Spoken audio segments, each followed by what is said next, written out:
Welcome to Lex Media, our viewers all around the world. Good morning, good afternoon, good evening, wherever you are tuning in. Subscribe to the channel and also share it to all the followers such that everybody will watch this. We welcome you all on board with us in the studio today, tonight, this afternoon. Honorable General Nhial and Abram Awolech and my colleagues of Lakes Media, Abram Madin Majak and Majong Makur.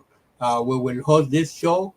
This is very important show for all of us to listen and hear from the new leader of the party, South Sudan Salvation Movement, General Deng.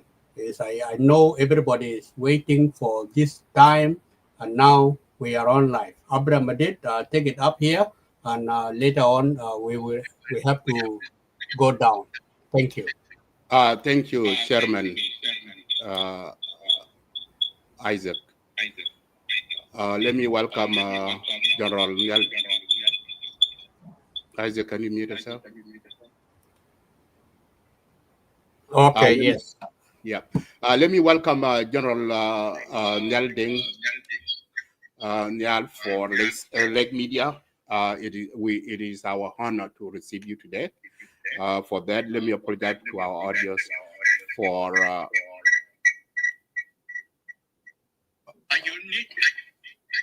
Need to mute myself from the clubhouse. Yes. Okay. Both of them. Yeah. So, yeah. Let me welcome. Thank you.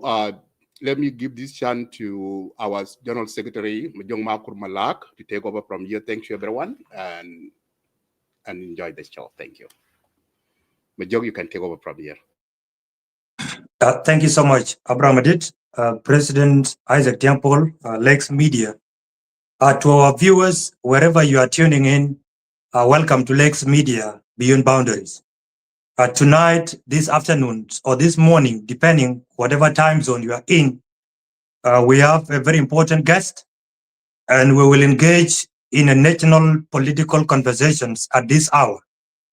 And through these conversations, many of you have been waiting very eagerly to listen to General Nhial Deng Nhial, and also to ask him some questions which most of you could not have an opportunity to ask him. Tonight, today, this morning, Honorable General Nhial Deng Nhial is here on Lex Media to address some of the key questions that are actually roaming in the minds and the hearts of South Sudanese across the nations and across the globe, wherever you are in. Before I dive into the biography briefly, kindly I'm requesting our viewers to share this live show. It is a meaningful conversation, and we need to have a dialogue with the citizens and also to have a platform to listen to him. Please share the live show. And if you have any questions, other citizens of that country, South Sudan, you are entitled to pose your questions under the comment section, and the team of Lex Media in the studio will display your questions on the screen later on for our guest to answer. Before I move quickly also to his biography, permit me to introduce Abram Awolech. Abraham Awolech is one of the prominent South Sudanese, the man who engaged in the issues of politics, socially and economics-wide in that country. Most of you knows him, and he has been on this platform several times, and he is a member of CCA, actually, sorry for that. And not only that, he has held several positions before, especially in terms of research, and he's an academic in that regard. Most of you are familiar with him. The reason why he's on the platform today is also to ask some of the open-ended questions that contain the governance setup of our country, saying these conversations is at a certain level. So we need him to actually align his questions with the Lex Media and the questions that South Sudanese might be in a position to listen to. Thank you so much. Let me move quickly to our guest. Our guest, General Nhial Deng Nhial, is a permanent politician of South Sudan, And during the struggle before the independence of our country, he went to school, he studied in several schools, and he obtained his Bachelor of Law in University of Khartoum. And during that time, he actually played a critical role during the struggle of the SPLA, SPLM, before South Sudan gained independence in 2011. And he also held a lot of positions during that struggle. He was the governor of Greater Barkazal during those days, especially in 1994 to 1999. He has been a minister of SPLA affairs. And after that, he resigned in the year 2006 when things were not moving the way he wanted them to move. And after his resignation, he went back to the university to pursue his master degrees in law in University of Deng in UK, of which he obtained successfully. And thereafter, before we gained independence during the negotiation with the Sudan government, he was the chief negotiator during the comprehensive peace agreement of that gave birth to South Sudan through self-determination.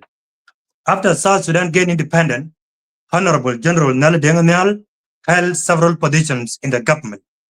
At the first positions, he was appointed as a Minister of Foreign Affairs and International Cooperations, which he held several times, and thereafter he was relieved and appointed again as a Minister of Presidential Affairs. And before and after that, he was appointed as a Senior Presidential Advisor to give some advice to President Salva Kiir. After he was relieved, he was also appointed. He was actually a member of political bureau before he declared his suspension of the SPLA membership and formed his own political party, which is South Sudan Salvation Movement. And through that, General Deng is a member of National Legislative Assembly, who was actually elected democratically, and he is still holding that position up to date. But we have had the news from the SPLM last week that he has been suspended for holding that position because he has decided to move out of that house of the SPLM. This is the brief biography of Honorable General Deng, and he has several achievements during his lifetime, and he's still continuing achieving more as we speak. Our audience, the people watching in Clubhouse, YouTube, Facebook, and other media outlets, permit me to invite our guests to give us one of the opening remarks before we dive into the conversations of today. Gerald Deng, we appreciate you on behalf of Lex Media for creating time to come and have meaningful conversation with your fellow citizens of that young nation, South Sudan. The chance is yours. You can unmute yourself and give us your opening remark before we dive into the conversation. Thank you.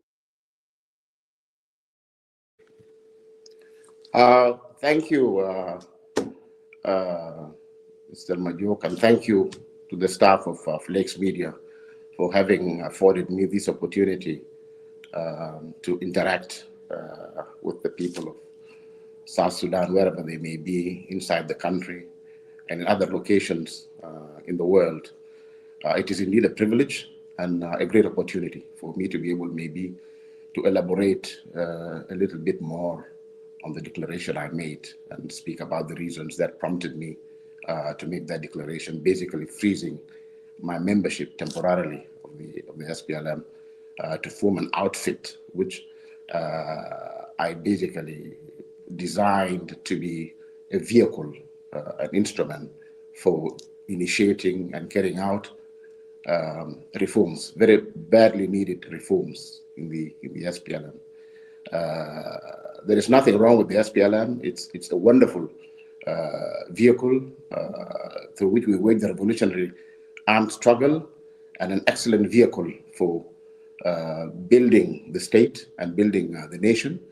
Unfortunately, it has been beset by leadership failures, which I shall be able, hopefully, to expand upon. But generally, I'm very delighted with this opportunity. Thank you very much. Thank you so much, Gerald Deng. We deeply appreciate your time, and we believe the conversations will be meaningful, as most of the citizens anticipate to hear more from you.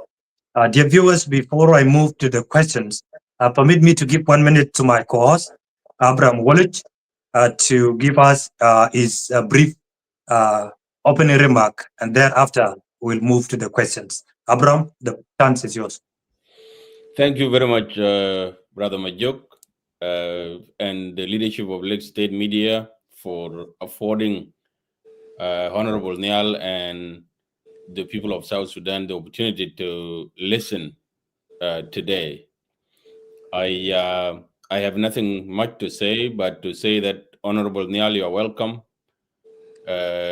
Your appearance on Lake Media is highly anticipated, and the people of South Sudan are yearning to hear more from you.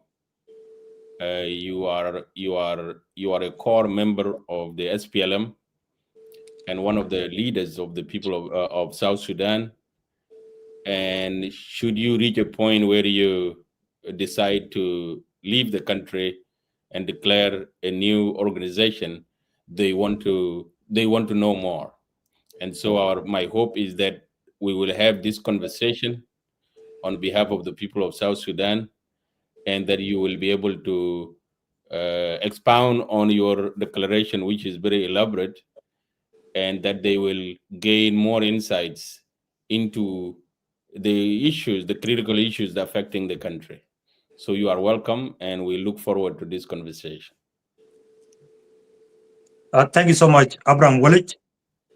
General Honorable Nhial Deng, after you made declarations and actually forming your political party, the declaration obtained 3 things, and that is where we'll start our conversation in. In your declaration, you suspend your membership from the SPLM, and subsequently you form your political party, which is South Sudan Salvation Movement. And on the same note, you already declare your alliances with the group existing already, the UPA. These 3 things, that's where our conversation will start in. And to begin with, Honorable, your declarations came in at a very critical hour, where most of South Sudanese were looking unto the leadership on how to transform the economy of the country, to transform the leadership of the country, and how to chart the way forward in order to reduce the suffering of South Sudanese. And after that, many were shocked to hear your declarations. And that is why this conversation is meaningful to many of them who are now watching us. Our questions, General Honorable, is that what is specific factors prompted you to suspend your membership from the SPLM while you held several positions under that party, which is the ruling party and mother party, and while you actually were a member of political bureau? What is the specific reason that prompted you? Thank you. Yeah, thank you. That's a key question. As a matter of fact, I have had the opportunity, being in the leadership of the SPLM and being a member of the executive arm of government as well as the legislative arm of government. I've been afforded the opportunity to be able to contribute, you see, to resolving the problems that face our country, to make the country a better place to live in. But unfortunately, it has taken quite some time for me to take this decision. It was not a decision that I took lightly, and the fact that it might appear to most people that it is rather late in the day for me to take such a decision, it is really because I am one of those people. I see myself as patient. I see myself as a person acting with restraint. The movement has come under a lot of turbulence in its history, but let us take from independence up to this point. Our problems have been revolving around power. The problem of South Sudan is basically the problem of power struggle, the conflict that stems from this power struggle, the serious economic decline that stems from this, are all the result of poor governance, whether at the level of the SPLM as a political organization or at the level of the state, at the executive branch of the government. I have been one of those who have been engaging with the leadership for quite a long time. You see, basically trying to have a dialogue and trying to persuade our leadership on the need to go back to basics. Going back to basics meaning basically going back to the SPLM. Because what happened and what prompted me to depart in 2006 was that from the moment we lost our founding leader, Dr. John Garang Damabur, I noticed that our movement started drifting away. Not only were the policies that the SPLM was supposed to formulate and use to run the government being thrown away, but even the cadres, the leading cadres of the movement were being marginalized. So it was clear to me that our president and chairman had decided to move in a different direction. And so I left. When I returned in 2008 and rejoined the government, again, there was a lot of, not pressure, but people basically insisted that I should rejoin the government. At first, when I came back, after I left, I basically wanted to confine my activities to the SPLM as a political party and not to participate in the executive. But at that time, the president and many people thought that I would best serve in the government. That's where my abilities could best be utilized. So I accepted. All along, I've been trying to persuade the leadership on the need to work collectively within the SPLM. That has not happened. Even in 2013 was not inevitable. It could have been avoided. As a matter of fact, I was one of those who was telling the president that the demands that were put forward by Riek Machar should have been accepted because they would not have done any harm. He basically made 3 demands. That when the National Convention is held, because the whole idea now was when the National Convention is held, who would be elected as the standard bearer of the SPLM and who would be the candidate of the SPLM in the presidential elections in 2015. That was what it was all about. And so both President Salva and Dr. Riek Machar wanted to be elected as that candidate.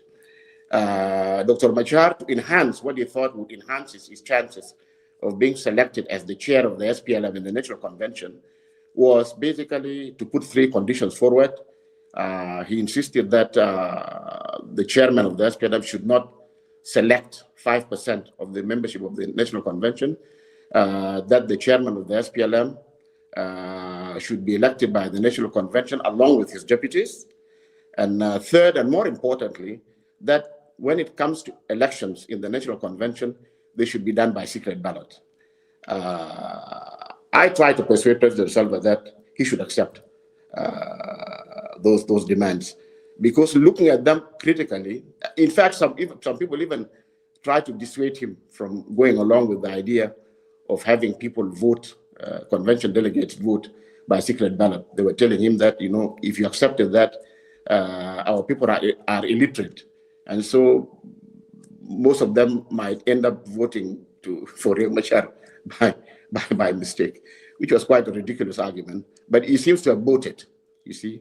And as a result, he rejected all the demands. Now, the sad thing, the tragedy, is that after these demands were rejected and people went to armed conflict and a lot of lives were lost, he came back in 2015 and accepted those very demands, you see.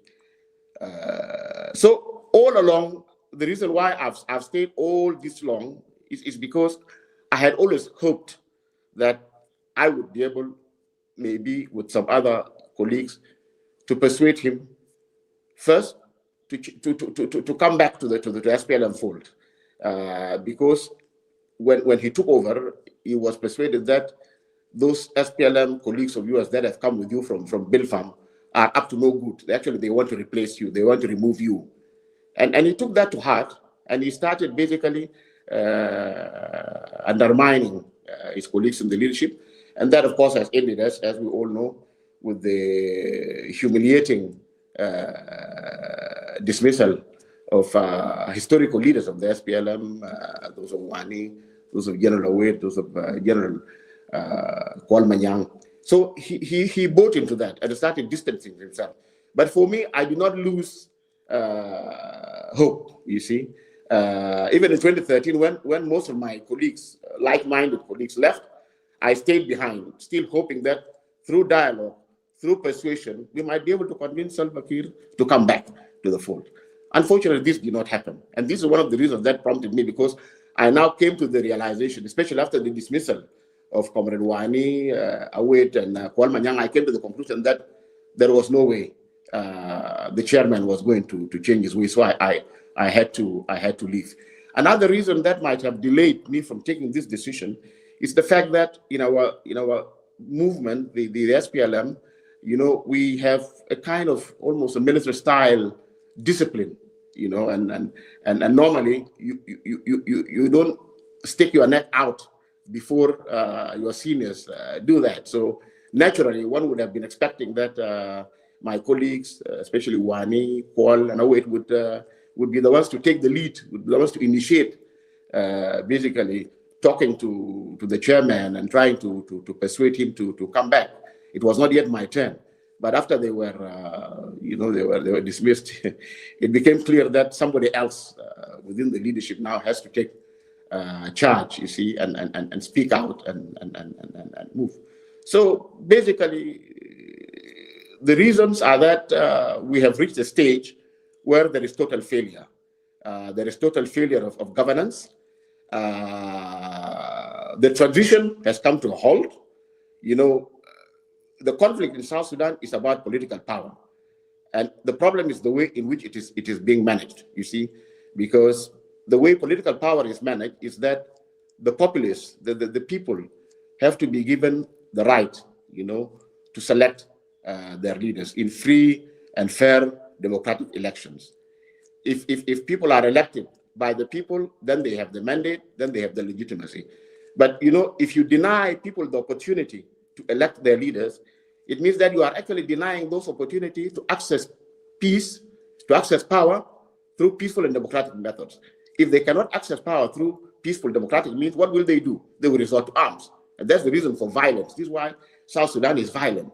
So as a matter of fact, until and unless the government accepts for the transition to start moving forward towards elections after we formulate a permanent constitution, South Sudan will remain beset by chronic violence. It will never stop. Thank you, Honorable.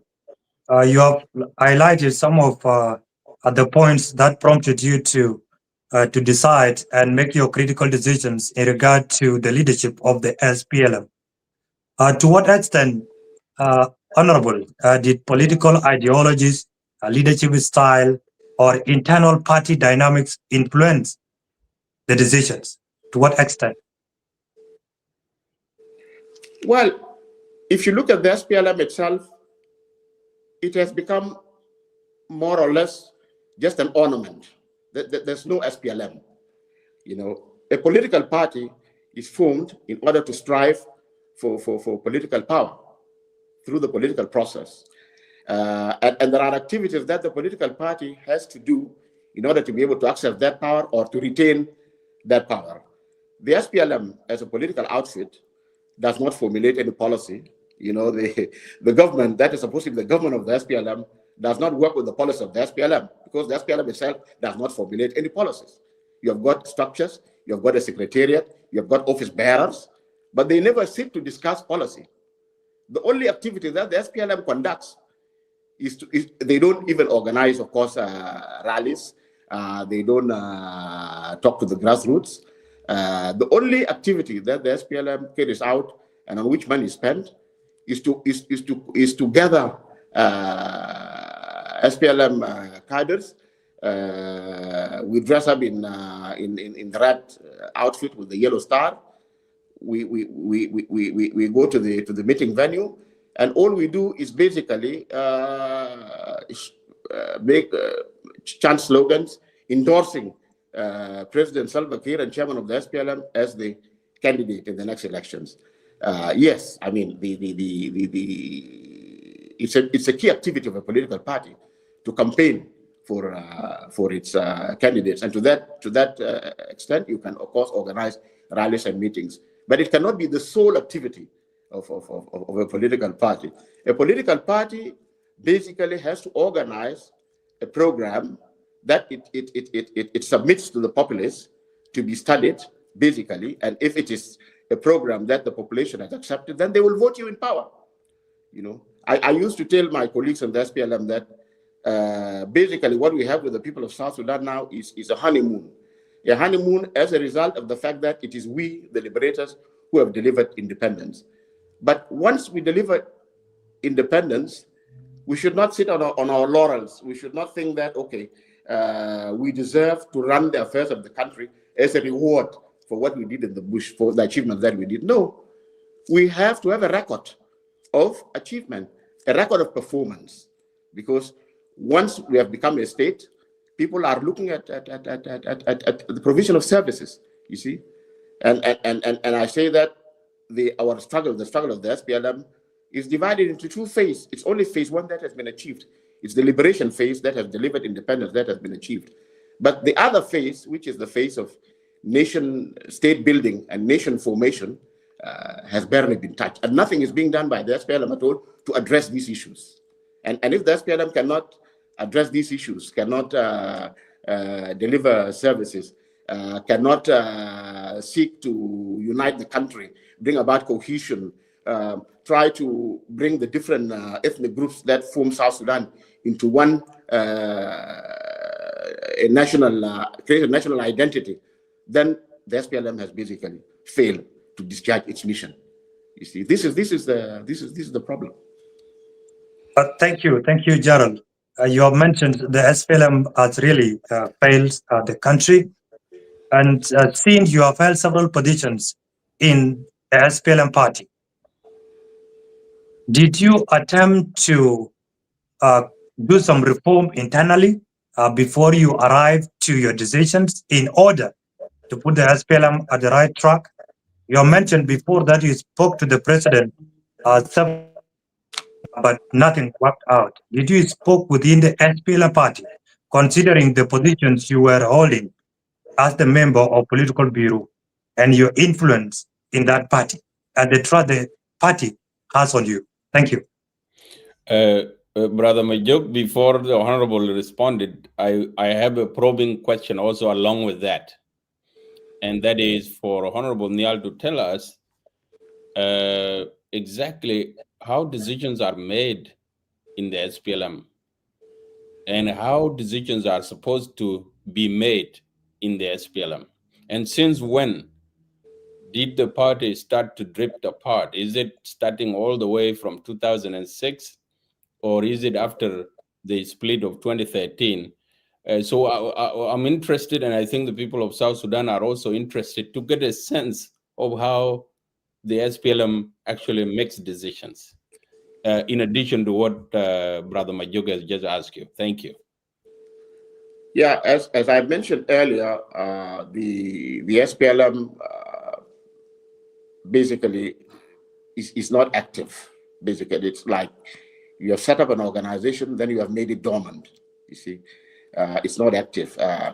When we were in the bush during the early days, one of the things that the colleagues of Dr. John Garang used to fault him for was that John Garang was not calling meetings. John Garang was taking decisions alone. The leadership in those days perhaps had good reason not to be meeting as frequently as they're supposed to be, you know, because all the members of the political military high command basically were commanders of military zones. So they had assignments in the field, which were probably more important than rushing to meetings, because consultations could easily be done using radio communication. The SPLA had a very sophisticated radio communication system. Our signals or our signals intelligence was probably very advanced, even for a guerrilla movement, and so there was a lot of security in terms of communication. So the leadership could consult among themselves without necessarily having to come to one venue. But some of the colleagues of Dr. John, including Comrade Salva Kiir himself, were insisting that people had to meet, and that Dr. John was not convening meetings. Now that we are an independent state and we have ample opportunity to meet and to discuss government business, the SPLM itself hardly ever meets. The SPLM itself does not meet. As I said, when the SPLM meets, it's to set up a committee basically to prepare a rally for us to endorse President Salva as the candidate. So, although the SPLM, of course, also has its constitution, it has got basic documents, because you asked, how does the SPLM conduct its business? The SPLM does not even refer to those documents. The dismissals of those of Wade and Wani and is not sanctioned by any of the provisions in the constitution of the SPLM. This was just being done unilaterally without recourse to the guiding documents that are supposed to sanction such activities. So yes, the SPLM, as I said, is there, but it does not do the work that it's supposed to do, and it does not definitely follow its own documents and procedural guidelines that it lays down. So it's like the SPLM is being activated just as a formality, but really nobody wants to use it, you see. And perhaps also this has got to do with the personnel in the SPLM and the leadership of the SPLM. Maybe the leadership does not believe that the people who are in leadership positions at this moment support the leadership of Chairman Salva Kiir, and therefore we could see that there have been attempts even to overhaul the membership of the SPLM. Maybe this also shows that we, the cadres of the SPLM, are no longer trusted by our own brother and comrade, and therefore it is important for him to bring others to work with him. Now, if you bring others into the SPLM house, basically they will come with their own agenda. They will not work with the SPLM agenda, or the SPLM vision will be discarded. And this is precisely what's happening. Thank you. Thank you, Honorable, for that. And thank you, Abraham Woolwich, for that follow-up question. Indeed, Gerald, you have mentioned the way the SPLM operates currently, but can you shed more light on if President Kiir does not listen to people like you and the like of Gerald Kwalmanyang Juk, the like of Gerald Daniel Wanakut, and also Professor Dr. James Wani Iga, who makes decision of the SPLM? Because we are seeing the arrival of new political blood into the party of the SPLM. Who makes those decisions? I think even after before the recent events, it's not clear what the mechanism is. But what I also want to point out, because we might be, I and my other colleagues who have been dismissed might be accused of being disloyal, maybe to Chairman Kiir. That is a complete myth. You know, nobody in the leadership of the SPLM at one point in time entertained the idea that we do not want Kiir to continue as the chairman of the SPLM. When we lost Dr. Garang, his rise to succeed Garang was automatic. There was no dispute about that, because we in the SPLM tend to be, as I mentioned before, we have a high level of discipline, a high level of commitment to structure and to seniority. And so we did not even pause to think twice about who should succeed Garang. So all the things that were being said about X or Y and Z being groomed to succeed him and so on, including myself, is totally rubbish. There's no truth in that. And even most of the people who are very close to Chairman Kiir himself have been telling him that it's not true that Nhial has any designs on your position whatsoever. That issue was laid to rest in Rumbek when late Garang said that, how do you expect me to bring Nhial? Because if I bring Nhial, it will not only be Salva that he will replace, but anybody who is senior to him, I'll have to sack them. I'll have to remove them. So it's not true. So there is no issue at all that there is a problem of loyalty to the leadership of President Kiir. All we wanted was to continue to work alongside him as our leader, as our chairman, to put in place, you see, the guiding principles that underpin the movement, that were behind the formation of the movement in the first place, you see. Because we were very optimistic when we achieved independence, because we thought that with the vision of the SPLM, and one of the most important things that I think we continue only to pay lip service to, even this government, is the notion of taking towns to the people. You can't be singing about taking towns to the people without actually putting in place the policies that will take towns to the people. You see, you can take towns to the people without, you see, a governance structure that basically devolves authority to subnational levels of government, and not only empowers them politically, but also empowers them materially with resources from the budget to be able to render service and transform the rural areas into towns. So this is just an example. So basically, all that we came with from the bush in terms of our principles, our programs, we have just been thrown away. Thank you, Honorable, for that. Would you describe your departure from the SPLM as a resignation, a protest, or a strategic political move? Well, it's a strategic political move because I've not basically resigned. I've frozen my membership. And what I would like to tell our people, whom I would like to urge, especially SPLM cadres, whom I'd like to urge to join the SSM, is that we are only using the SSM as a vehicle to reclaim the SPLM. The SPLM has veered off the track. We want to bring it back on track.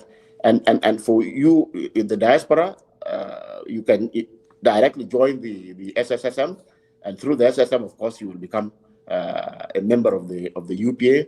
But for those of you who are inside, you don't need to leave your positions. Remain in the SPLM. Do what needs to be done to effect reforms from within. Do what we in the SSM would like to do, such that there is change, and then the SPLM can go back to what it really is. I have a follow-up question on that. Yes, come on. Yes, Honorable Nhial, that very point is a point of contention, especially among your would-be supporters. They wonder, what if you are unable to reform the SPLM? What if the SPLM cannot be wrestled away from the jaws of the current elements that have taken it over? Should the people of South Sudan be beholden to stick to the SPLM no matter what? Or could there be alternative pathways to achieve the same goals and vision of the SPLM without necessarily wearing the SPLM T-shirt? And people keep wondering, if Honorable Nhial has frozen his membership in the SPLM, what does he want us to do? Should we also freeze our membership if we want to support him? Or should we go with him, and then if we have the opportunity to come back, we come back and then take over the SPLM? So there is a dilemma there which you probably need to expound more on. Well, for me, I do not believe that I can pursue the agenda of the reform of the SPLM, meanwhile being formally part of the SPLM, and that's why I've decided to freeze. But for the rest of the comrades who are SPLM members, there is absolutely nothing that prevents them from pursuing the agenda reform from within the SPLM, meanwhile wearing the cloak of the SPLM. You are SPLM, you continue in the SPLM, but do what needs to be done. We need basically a reform movement within it. The reform movement itself has to act within the SPLM itself. And that's why my appeal is primarily to SPLM members. Of course, there have been voices.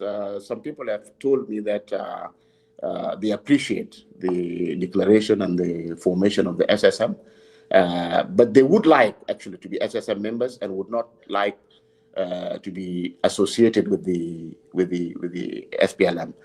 My answer to them is that even for you to reform the SPLM, to reclaim the SPLM for SPLM members, you need access to power. You see, you need access to power. So when you access power, you'll be able to do that reform.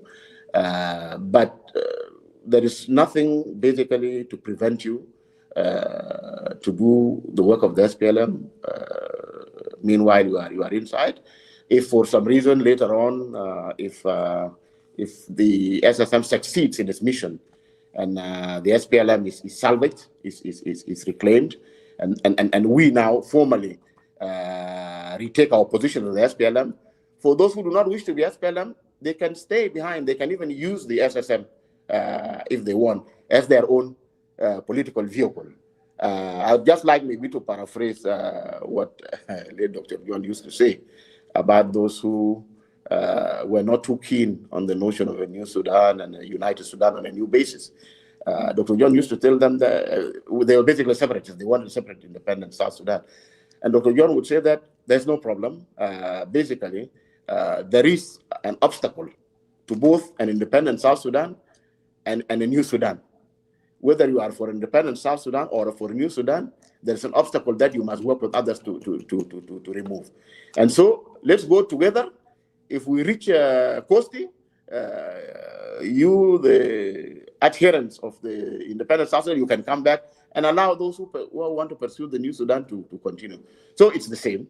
I would like everybody to come on board to join the SSSM, because the SSSM is a very important vehicle. It's one of the important vehicles for political change in our country, because it is only when this political change is achieved that all of us will be able now to achieve our to pursue our different divergent political agendas.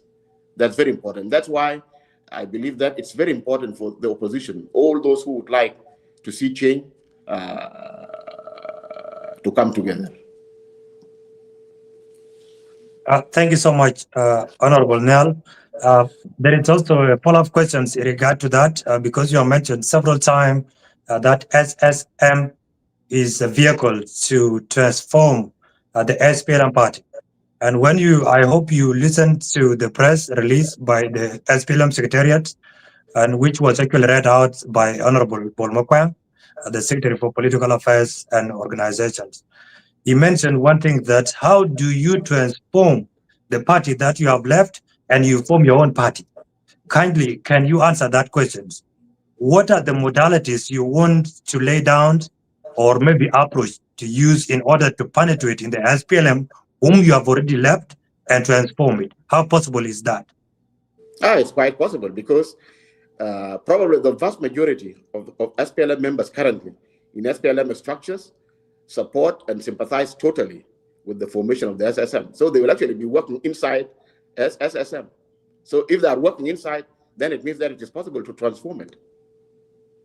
It is possible to transform it. Now you have joined the UPA. Will the UPA accept that analogy of using the whole entire alliance to transform the party existing already? No, the UPA, of course, is an association of different political groups. We all have divergent agendas, as I mentioned before, but there will have to be a bare minimum that brings us together in the UPA. And I believe that the bare minimum that unites us in the UPA, including all other opposition movements that are not part of the UPA, is this idea that we need to bring about political change. It is only once that political change is brought, then each and every one of us will have the opportunity to pursue their political objectives. Now, the most important thing that we have as South Sudanese to rally behind all is that the only way to bring peace and end violence permanently is for the current transition period to be unblocked. The transition has been blocked. It has been stalled. You see, let me say again, if the transition is stalled, if it does not move forward, it means that you are not going to go to elections. If you do not go to elections, then you are basically telling the people of South Sudan that there is really no peaceful method of pursuing power. If there is no peaceful method of pursuing power, people will just go back to the bush. Those of SPLM-IO will intensify their campaign. Other groups outside carrying guns will intensify their campaign, and the country will be destroyed. So it is in the interest of all of us, including the SPLM-IG, to make sure that the transition carries on, moves in a forward direction. You see, because unless the people of South Sudan have a government that they have mandated, a government that is legitimate, that they've chosen by themselves, they will not accept a government to be imposed on them. Any government imposed on the people of South Sudan, they will be resisted. And that resistance, of course, will take also violent forms. You see, that is the fundamental question. That's really the main thrust of the SFM now. Our position is that as expeditiously as possible, the Constitution must be drafted and finalized. And on the basis of that Constitution, elections be held before 2026. This is the only way you can save South Sudan. If this is not done, I can see a situation which is already extremely bad deteriorating further. And if it deteriorates further, I think we even run the risk of South Sudan getting dismembered. Thank you, Honorable. We would appreciate if there could be more light, because it's getting darker at the background, and maybe the viewers would like to read your lips accordingly in a light. We'll appreciate that. Thank you. Before we move to section 2 of our questions, and maybe section 3, which my co-host Abraham Wolich will take more on that, I would like to ask a few questions, especially 2 which are similar. Do you think currently you have formed your own political party? Do you think you still have a room to negotiate with the SPLM to collaborate, or maybe to have a specific dialogue with the President Kiir? If President Kiir decided today to reach out to you and say, that is not what I expect from you, can you come back? Let's talk and let's move this party to the next level. Do you still have that room? Yeah, of course. There's no problem. Let me take it in 2 parts. First, in relation to the SPLM, of course, the SPLM has to go back to the drawing board. It has to rediscover itself, basically rediscover itself and democratize. You see, because if we are calling if democracy, democratic political governance is one of the tenets that the SPLM believes in and would like to promote, then we can't afford not to be democratic internally. This is as far as the SPLM is concerned. So if President Kiir is willing basically to take back the SPLM to where it was, of course, I would be willing to have a dialogue with him. The other dialogue that I would really be interested to have with him is on the question of the transition, the agreement, the RRCs, and then the Tumaini initiatives. These are documents that provide the pathway, you see, to peace and to peaceful democratic transfer of power. You see, the continuous attempts, or basically the continuous extensions of the transition period will not help us, you see, because the violence that has gripped the country will only get worse, you see, because all those people outside there carrying guns are doing so because they have been denied a share of power. And that share of power, we want it to be attained through peaceful democratic means. So give them the opportunity to access it through peaceful democratic means. Let us stop the continuous extensions of the transition period. Let us have a constitution written as soon as possible, of course, with the inclusive participation of all the South Sudanese. And then after that, let us have elections as promised. Let the talk about elections by 2026 not just be mere lip service. Let us actually do it, and let us prepare the ground very well for it by writing the constitution. Of course, there are other aspects of the agreement, RCs, which, in our view, in the SSM, we think they are important, but they are not absolutely essential. They do not block the transition. The things that can block the transition from moving is the lack of a constitution and not conducting elections. But all other aspects of the RRCs, both the economic reform aspects, the security aspects, the formation of single unified national army, and other elements of the RRCs can actually be deferred for action by the post-election government. But if let us not use the fact that the RRCs is a very bulky document and has got very many provisions that it will take time to implement, and we do not have resources to implement it. Let people not use that as a pretext for blocking the transition. That's our position. The transition must be allowed to carry its course with the things that are really important, the constitution and the election. But this can be done before 2026.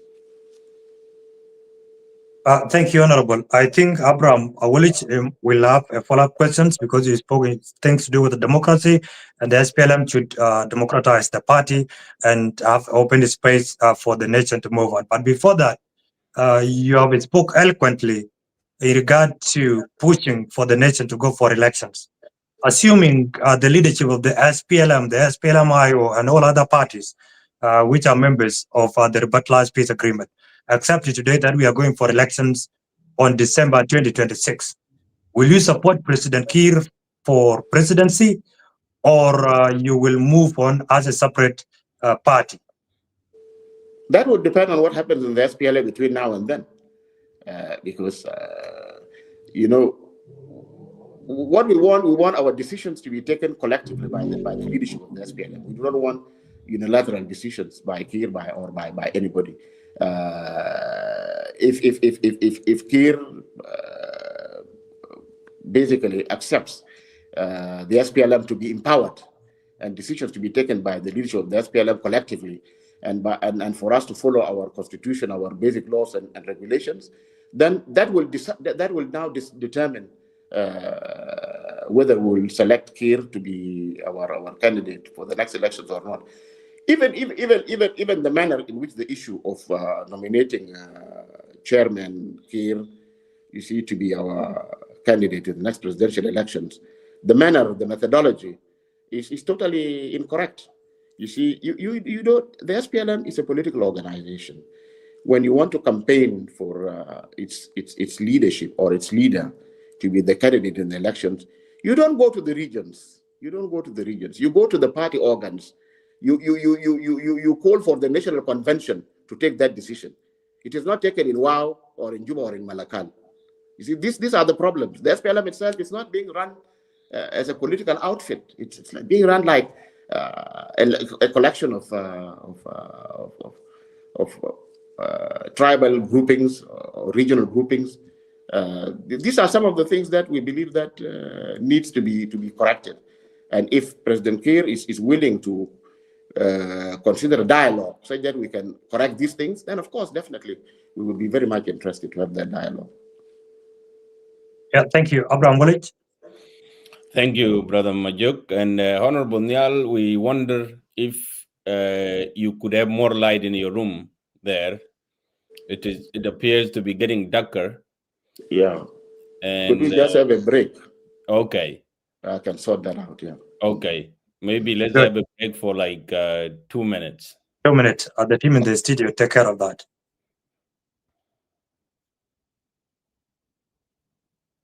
Okay, Isaac, are you there? You can come up.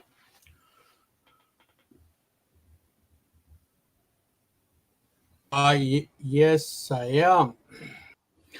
Okay, so we are taking 2-minute break. So if you can can give us some of the guy in the you Clubhouse can say something. Okay. Dua, while do you have something to say? While we're waiting, we are on the break. Or Amigo. Yes. I really hope will convene the doubting Thomases with regards to the reform that can be achieved by the creation of a whole movement. And if and when he, Comrade Nhial William, was still a member of the SPLM and have had different important positions, have held them within the SPLM, and yet it was still difficult for him to convince the chairman of the party. How is it going to be possible now? He has suspended his membership and formed a whole movement. How is that going to make President Kir listen to him? How is that? Second to that, this is not the first attempt to reform within the SPLM.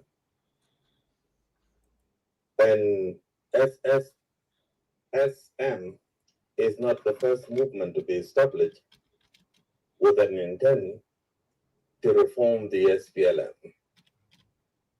There is a real SPLM out there arguing for the same, because I do believe Comrade Pagan doesn't see himself as a separate entity from the SPLM. He still sees himself as a member of the SPLM. As a matter of fact, he called himself the real one. And as real as he assumed himself to be, nobody is hearing him in Juba. And then there was also a regional intervention to reform the SPLM. And that was done through a Arusha Declaration. And one of the points of the Arusha Declaration was the SPLM to restructure itself, because in that the convention, it was discovered that SPLM needed to be restructured. And so Arusha Declaration was basically about the same thing that Comrade Nhial William is telling us here. And all of that did not materialize. I, as a doubting Thomas, how is the South Sudan Salvation Movement going to fix it? I hope later on when he comes back from the break, he can address these issues. I think I'll stop here. Okay, thank you. Secretary General Majong Mako, you take over. Thank you so much, the viewers in the clubhouse and the Lex Media team in the studio. We appreciate General Deng for coming back and for also fixing the light. We really appreciate that. Abraham Wolich, you can proceed from there. Right. Well, thank you very much. Honorable Nhial, as once again, it is a privilege to chat with you. Your show, as we expected, is highly anticipated, and there are existential questions related to South Sudan in general that are lingering in the minds of many people in South Sudan. One of them is there have been a number of agreements. One of them is internal agreement in the SPLM, the Arusha agreement, and the agreement on the resolution of conflict in South Sudan in 2015, and the revitalized agreement. And then there was that Rome initiative and the visit of Pope Francis and the moderator of the Church of Scotland, as well as the Archbishop of Canterbury, trying to push the leaders of South Sudan to embrace peace and to embrace unity. And you had the resolutions of the South Sudan National Dialogue, a long process that took 4 years and culminated in a resolutions, final resolutions, as well as a final report. None of this has worked. Who is frustrating these processes? Who is responsible for the frustration of these processes? Why are these processes not able to be implemented and to engender the democratic transition that the people of South Sudan has been demanding? You have a moral responsibility as a leader to expound on this and tell the people of South Sudan, why have we tried everything and nothing seems to work? And the speaker that you have just heard was lamenting the fact that all these things have been tried before and nothing worked. Why would SSSM be different now? So that is an open-ended question. Okay. Yeah, I think these agreements that you alluded to, of course, are not the same. They came in different circumstances and different contexts. The Arusha Agreement of 2015 in January, I believe, which was mediated and sponsored by Chama Cha Mapinduzi Party of Tanzania, was an attempt, basically. It was not just only to reunify the movement, but I think the thinking was that you could achieve peace, because we had also the Addis process going on in parallel. The thinking was that through unifying the party, maybe you can achieve peace. What you are not able to achieve in Addis, you could achieve it in Arusha. Now, it did not work because I think for Arusha, it was not implemented because I think too much water had already gone under the bridge, to say so. Basically, I do not believe that at that point, Dr. Riek Machar was ready basically to give up the SPLM-IO and come back to the SPLM, because the SPLM-IO itself has diverse constituencies within it. And I believe that there were certain constituencies in the SPLM-IO to whom the idea of the SPLM coming back to the SPLM-IO coming back to the parent SPLM was anathema. And that's why Arusha did not succeed. The national dialogue was a very good undertaking, basically designed to find consensus on governance among the people of South Sudan. And they gave their consensus. In fact, I actually believe that the national dialogue, the outcome of the national dialogue itself, should be used by the National Constitution Review Commission as a key reference for drafting the Constitution, because the outcome of the National Convention has already captured the consensus of the people of South Sudan. Now the National Constitution Review Commission is engaged in doing exactly the same thing that the national dialogue did. So it's basically repetition, and time could be saved by just taking the resolutions and the recommendations of the national dialogue and using it as a reference point for drafting or preparing the first draft of the permanent constitution. But again, the reason why it has not succeeded is because the national dialogue is a key to unlocking the transition, and the transition, unfortunately, for tends to lead to results that the powers that be do not want to see. You see, basically, and I've made it very clear in my declaration, the problem is that why are people dragging their feet in implementing the RRCs? Because the end game of the RRCs is not palatable. It's not politically palatable. The end game of the RRCs, where the people of South Sudan themselves now determine their destiny and select their leadership, will probably throw out the current leadership. That's the point. Excellent.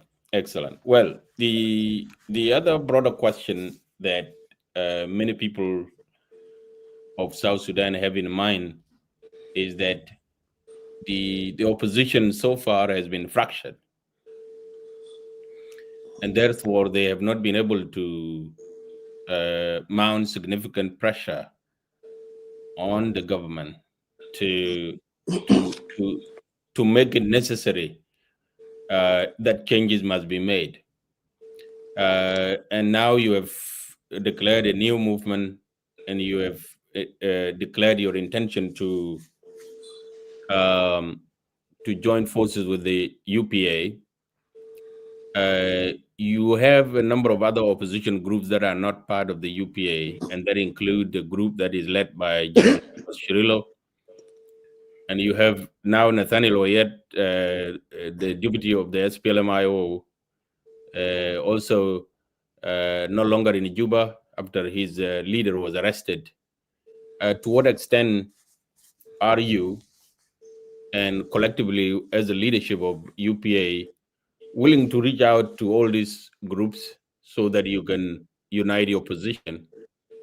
And could you and in what ways are you going to demonstrate democracy the way it is expected? Because many people believe out there that the SPLM leaders, that include you and Honorable Pagan and Paul Malong and even General Thomas, there is a general belief that you guys are not Democrat by nature and by training and by virtue of being members of the SPLM. So how are you going to demonstrate? In what ways are you going to expound and demonstrate that democracy that you are advocating for? So that is a question that is lingering in the minds of many people, whether you can come together and whether you can actually champion democracy. Actually, you brought a very interesting point when you suggested that maybe we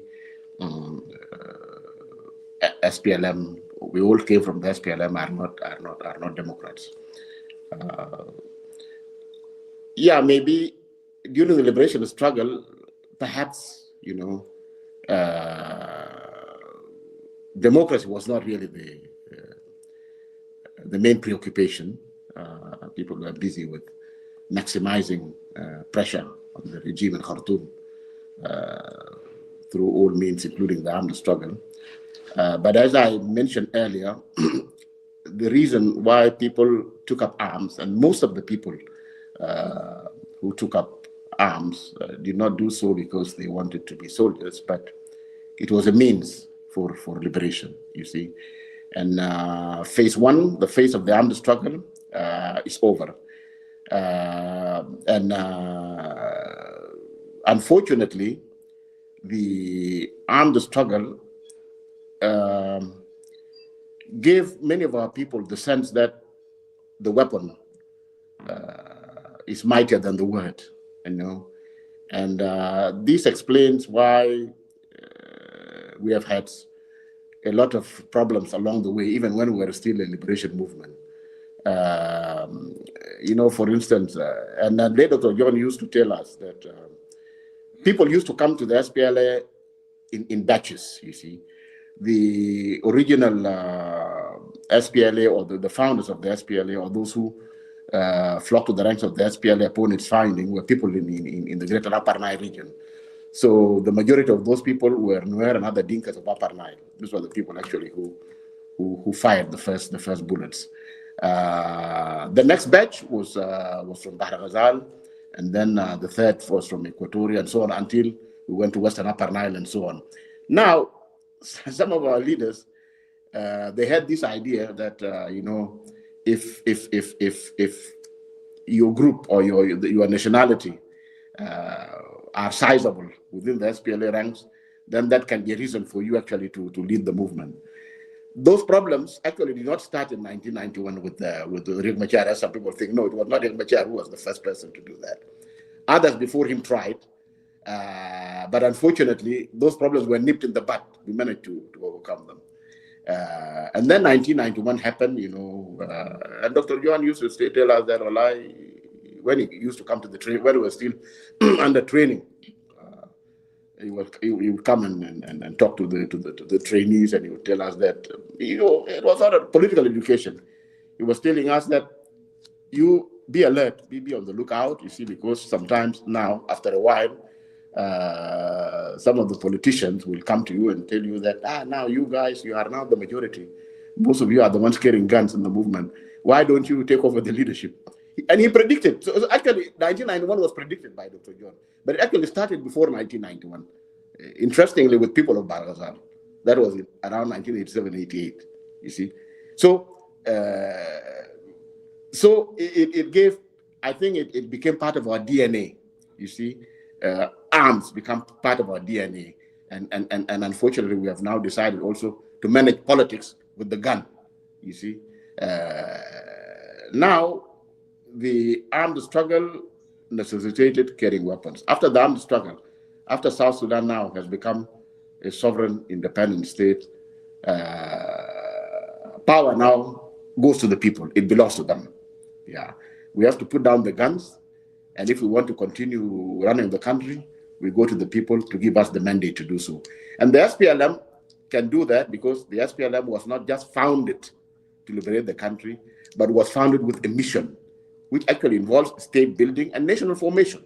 You see, and so it's by its very nature, the SPLM should be democratic in this phase of the struggle. The SPLM must be democratic because now we have to recognize that the power goes to the people.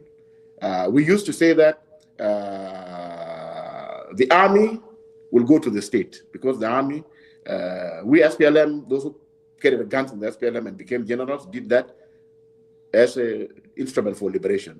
But we did not want to become soldiers. So after the liberation, those who want to continue becoming soldiers, they'll go into a national army where all SPLM South Sudanese nationals are there. It will be a professional army. It will belong to the state. You see, the government will be contested. If the SPLM has a program, has an agenda that appeals to the people of South Sudan, then they will elect us and give us the mandate to run the government. The only thing, so the government also belongs to the people of South Sudan, doesn't belong to the SPLM. What belongs to the SPLM is the SPLM as a political outfit.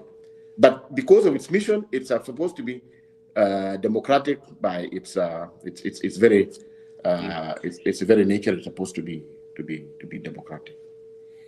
Well, thank you, Honorable Nhial, for expounding that. Now, the other broader question is that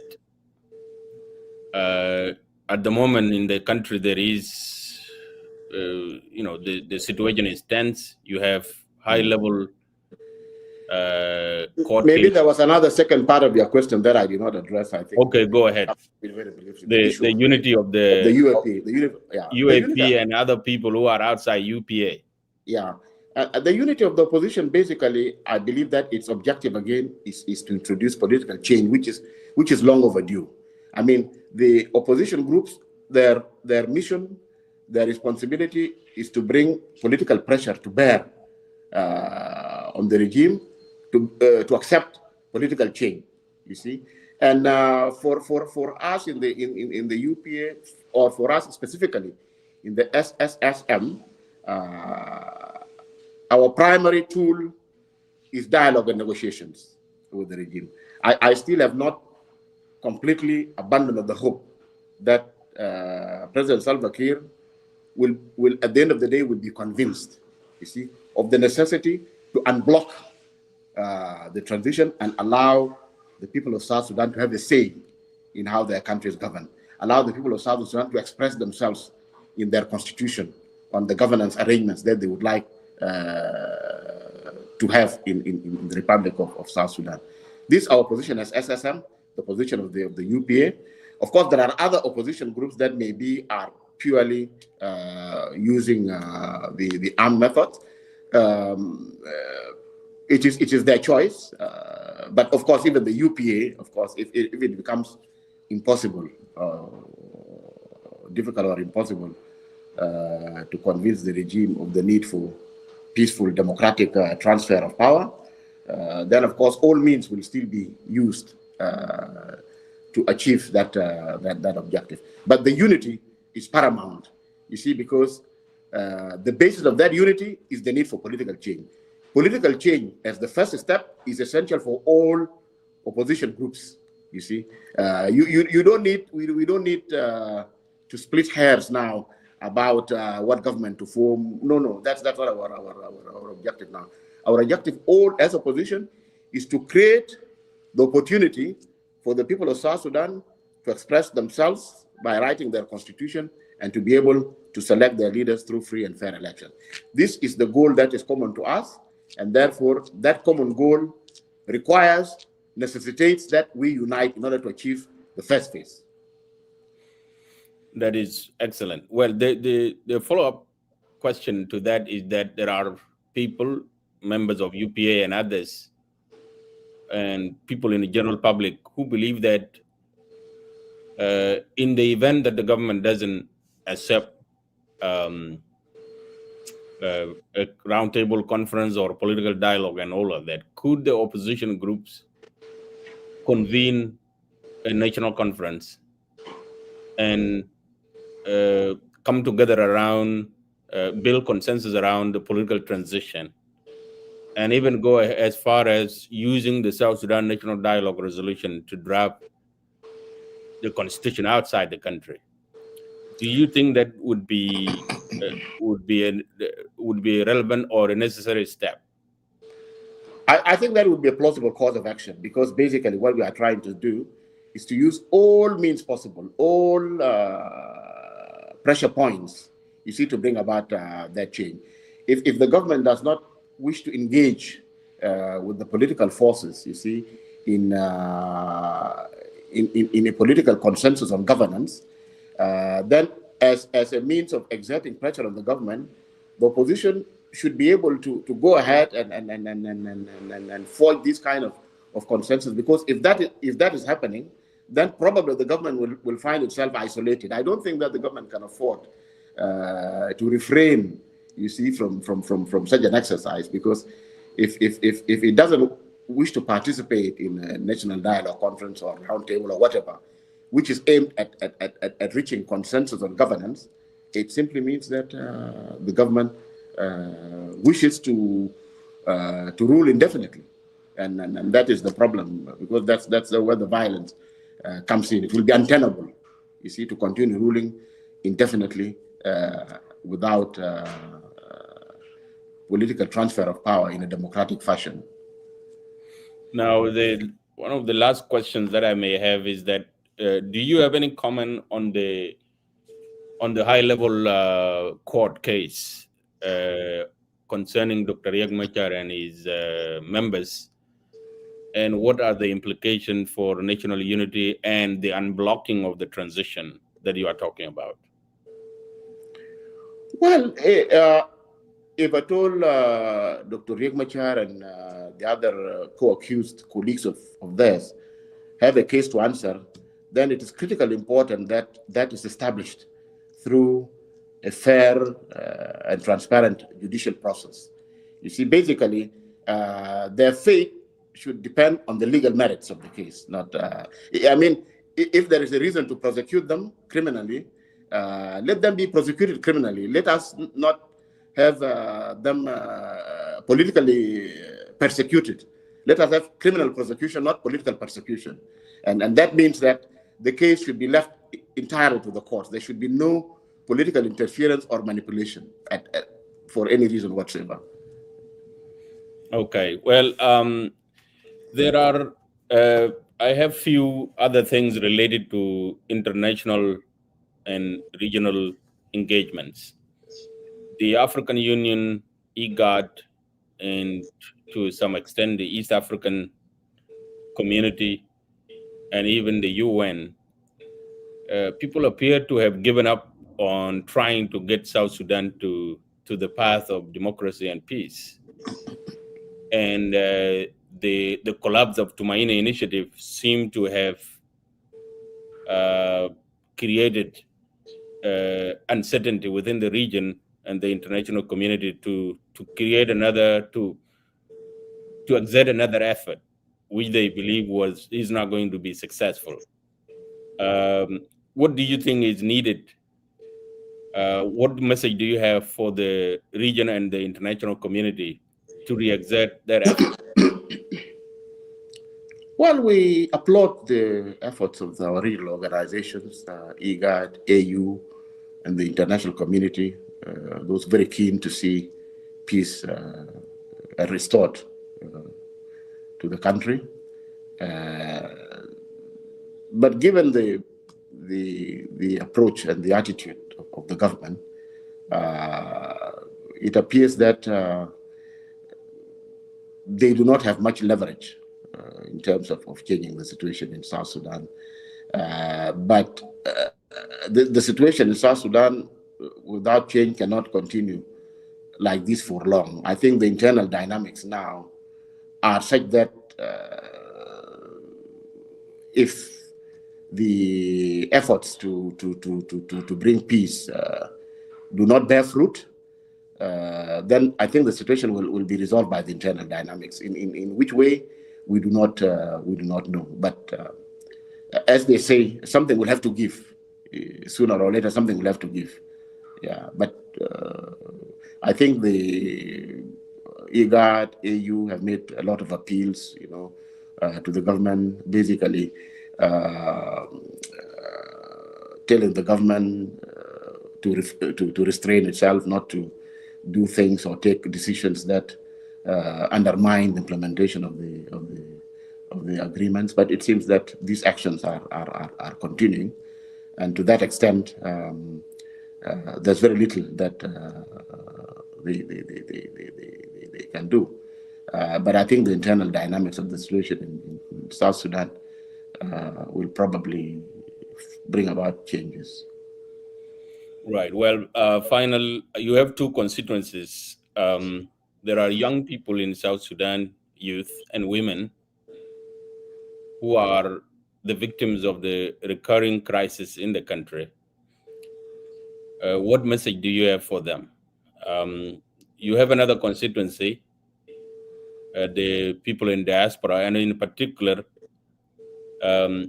you have a constituency of some SPLM. These are actually original members of SPLM, the group of Jejal Amr, or the group that some of which were migrated to the West, commonly called the Lost Boys. They are part of the vision and product of the SPLM, and it appears they have been disconnected from the affairs of the country. Do you have a message for them, and do you have a message for the youth and women of South Sudan? What should they expect from you, from SSM, and from the UPA?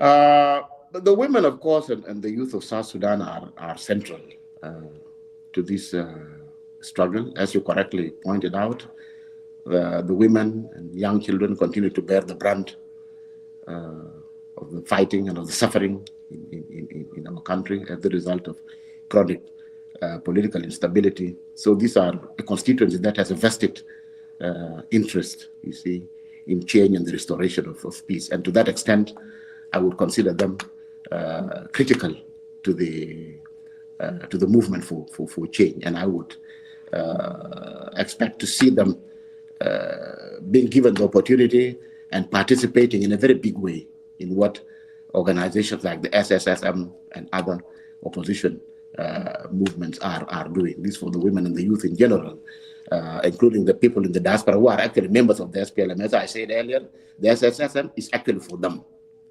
Those members of the SPLM who believe that it is high time for things to change, this is their organization.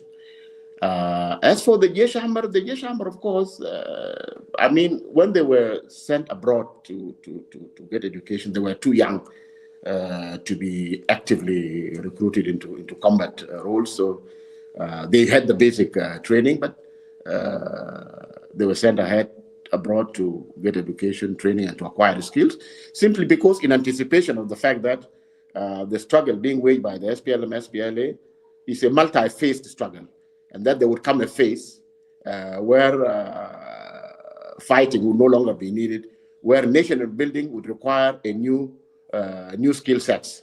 And so people were sent abroad to prepare them for the future. That was the forward thinking of the leadership of the SPLM at the time. Now that time has come, and as a matter of fact, the current period or this era actually belongs to the Jesh Amr. It is actually the turn of their generation now to stand up and be counted. So they should not at all hesitate to seek active involvement in such an organization like SSM and all other opposition movements, because it is their time now to come to the fore.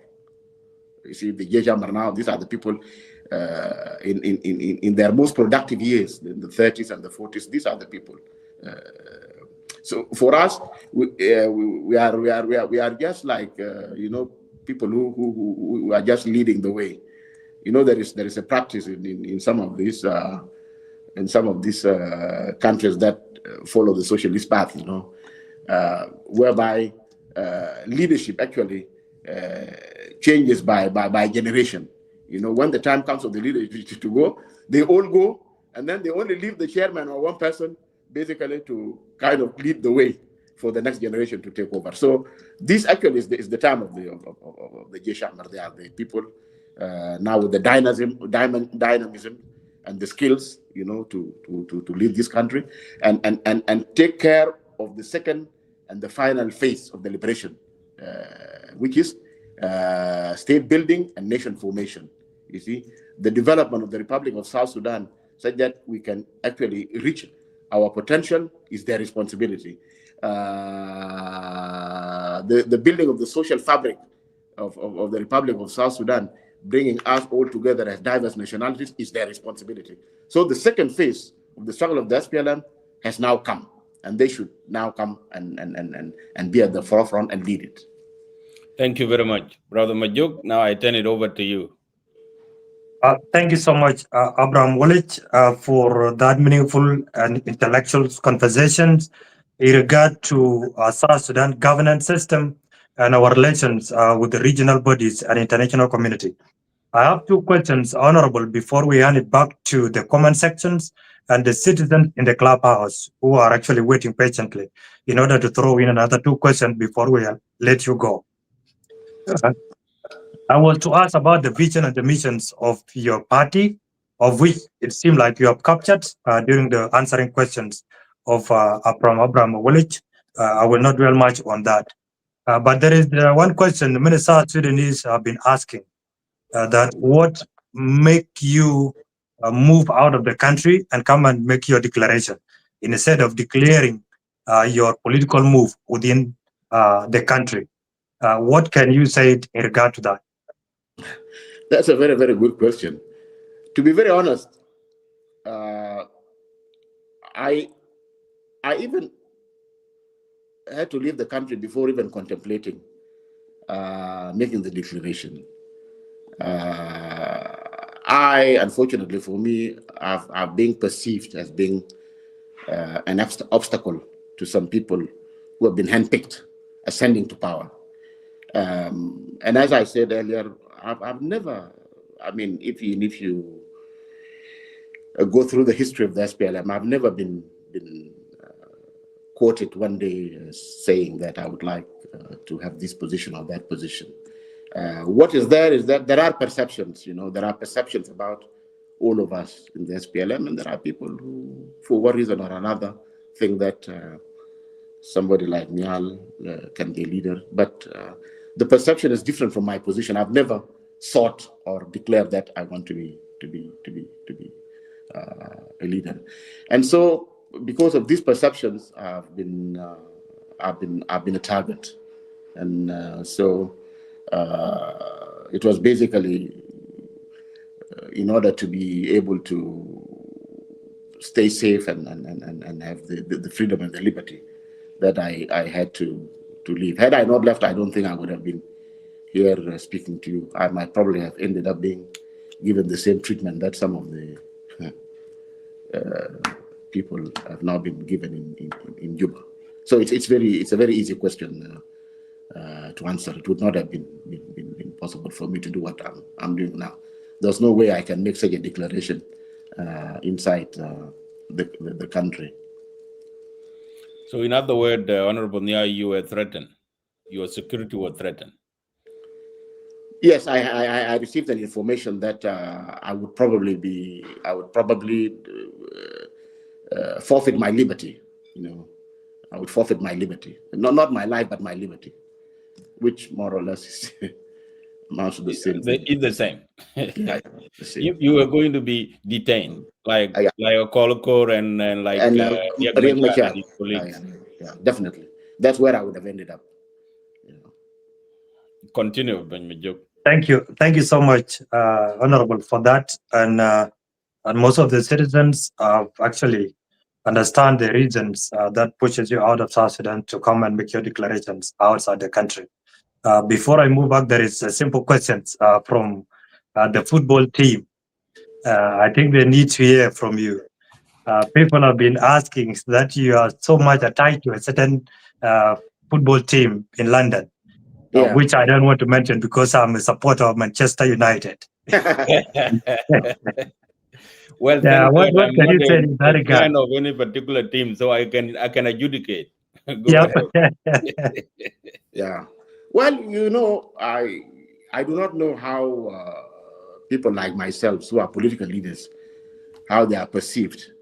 But political leaders, before they become political leaders, they're just normal human beings. They've got likes, they've got dislikes. There are people who hate them, there are people who like them. So just like a normal person. And let me also just give you a little bit about my background when I was growing up in Sudan, in Khartoum. And I used to tell people that I'm not looking to become a leader. I'm not eyeing political positions. But what was instrumental in prompting me to join the SPLM in its formative years is also my background, my family background. But growing up, I was not particularly like a political activist or something of that sort. In the university, of course, we were active in the African National Front, because as South Sudanese, we were politically active. But I was just a normal person. I spent a lot of my youth basically in sports. I was a basketball player. Played a lot of basketball, and something that a lot of people do not know is that even when I graduated, I didn't immediately work as a lawyer. I was basically earning a living playing professionally in the Gulf. I was playing basketball. I was really that good. So I've been associated with the sports for a very long time. It's part of my life. And I happen to be a supporter of Arsenal, which is something, it's a normal pastime to weekends to spend watching TV. But I've never traveled to London for the specific purpose of watching Arsenal games. This is not true. This is a lie. But I believe that it's a much better pastime than other activities in which one can be engaged. Maybe some of your viewers, some of them, of course, those who are inclined, who are sports personalities, probably know that Paul Kagame, who is one of the luminaries in terms of leaders, you see, on the African continent, he's an avid Arsenal fan. And you know what Paul Kagame has done? Paul Kagame has used Arsenal to promote Rwanda as a tourism destination. So there's nothing wrong with being a sports fan. It doesn't prevent me from doing my job or what I need to do. But some people try to make a fuss about it as a way of maybe trying to discredit me, as somebody who doesn't do his work, but actually is much more interested in football. As a matter of fact, even when I joined the SPLA, a lot of people were astonished. Some were actually shocked. Well, they said that, wait a minute, but Nhial spends most of his time playing basketball. Why does he go to the bush? And even some of my colleagues, actually, in the Attorney General's chambers where I used to work, were even more shocked than South Sudanese, because they were saying that, look, such a brilliant South Sudanese lawyer, why would he go and run under the trees in the bush with people who... So you don't judge a book by its cover. What is important is the substance, not the appearance. Now you prompted me, Honorable Nhial, I don't need to ask more questions, but you prompted me. You have said that, during the movement and in your life, you had no aspiration to become a leader. Yes. Now, do you have aspiration now? Are you ready to lead? Should you have the opportunity to lead the people of South Sudan, or you rather operate behind the scene? Isn't it your time to lead now? I think the most important element of knowledge in leadership is not your desire, whether you want to be a leader or not. It's basically whether people think that you can become a leader. If people feel that you need to step up to the plate and lead people, then it would be all right, because it simply means that you have acceptability there is acceptability that you should lead, because and that's why I consider the choice of the people as being very, very important, because if you take up a leadership position, if you have got the support of the people, or if you came into that position because of the people, then you have a mandate. You can work, you can perform. But if you come there by accident, or if you impose yourself, the condition may bring you. Then it's a different it's a different story altogether. Yeah, but my position now in the leadership of the SPLM is what actually has prompted me to take this step, because even a lot of people are divided. There are people who are very critical of the move that I've made. There are people who are saying that it is long overdue. Why did you not make it earlier? Who actually happen to be the majority. So conditions force you. Sometimes leadership does not just come. It is created by circumstances. You see, in the hierarchy of the SPLM, I find myself being right next to those who have been removed. So for as long as the SPLM is still alive, I have to perform. I have no choice whether I like it or not. My status in the SPLM dictates upon me to take a leadership role, and that's why I'm doing what I'm doing. It's not easy. We may succeed, we may not succeed, but all the same, at the end of the day, it is a responsibility that people expect you to take. Excellent. Continue, Majok. Thank you so much, Honorable, for that. We really appreciate. To our viewers, we are almost coming to an end, and we have not covered most of the questions because the show has been too long, and we will have another talk show in regard to this. But before that, those who are in comment sections, the team in the studio will display one questions, and those who are in Clubhouse, prepare only two people to throw in some two questions. Before I yield it to those in the studio, I have one person here on the phone with me, Mauna Yor. You want to ask Honorable Deng one question. Mauna Yor, if you are ready, please you can throw in your questions. Okay. Can you hear me now? In this, are people hearing me from the studio? Yes, I hear you in the studio. Yep. Okay. Thank you, Lake Media, for this wonderful interview with Honorable Nhial. My question will be in the regard to unilateral decision that our president has made recently by dismissing Waniga, Daniel Owenakut, and Kwalmanyang.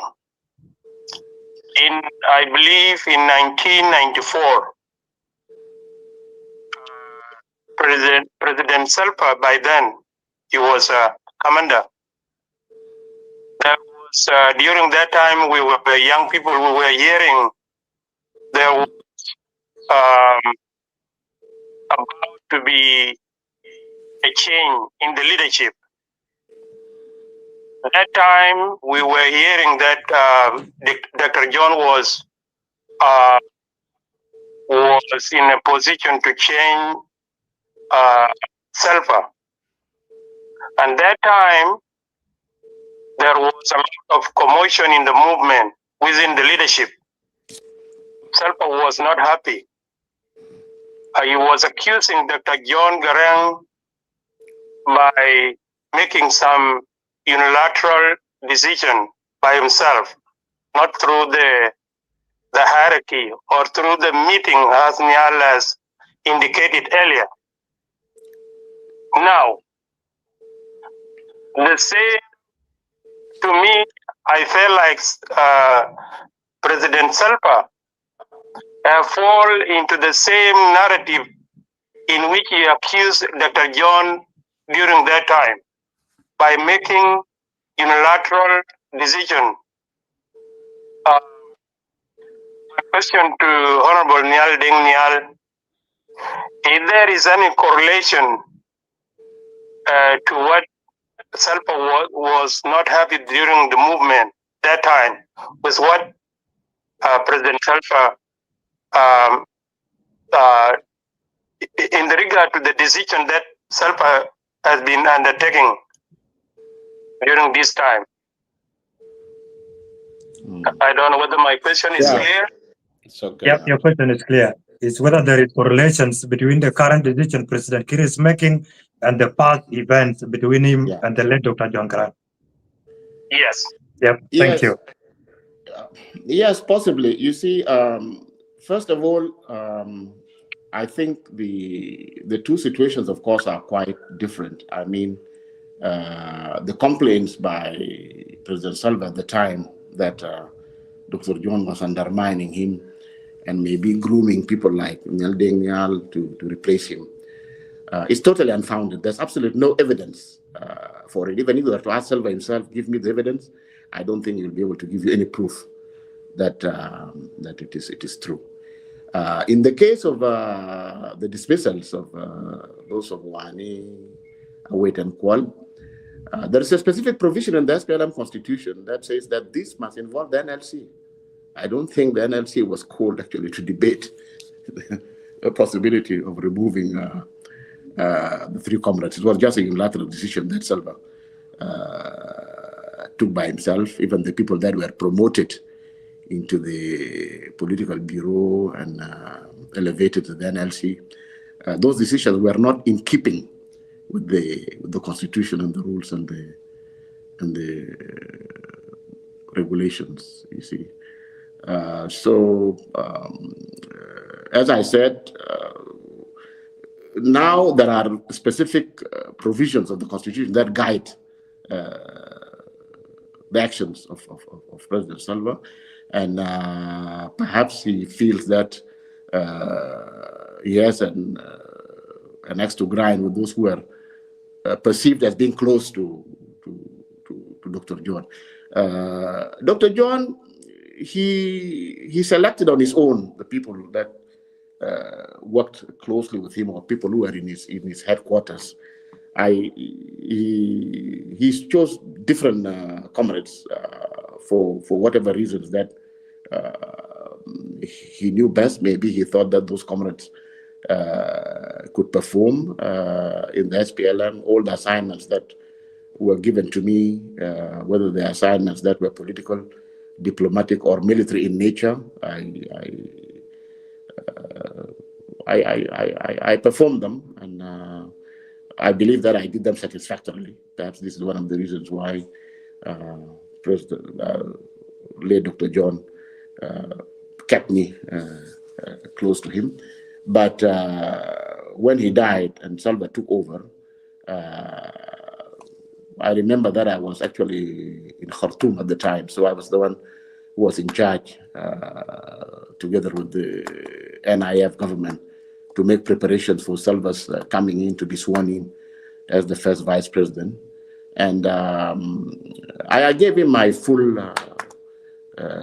backing and support. I basically told him that he can expect from me whatever I offered in terms of support to the late Dr. John, because for me, I was supporting the leader. I was not supporting, I was supporting the leader in the capacity of the leader. I'm not supporting a person, an individual person.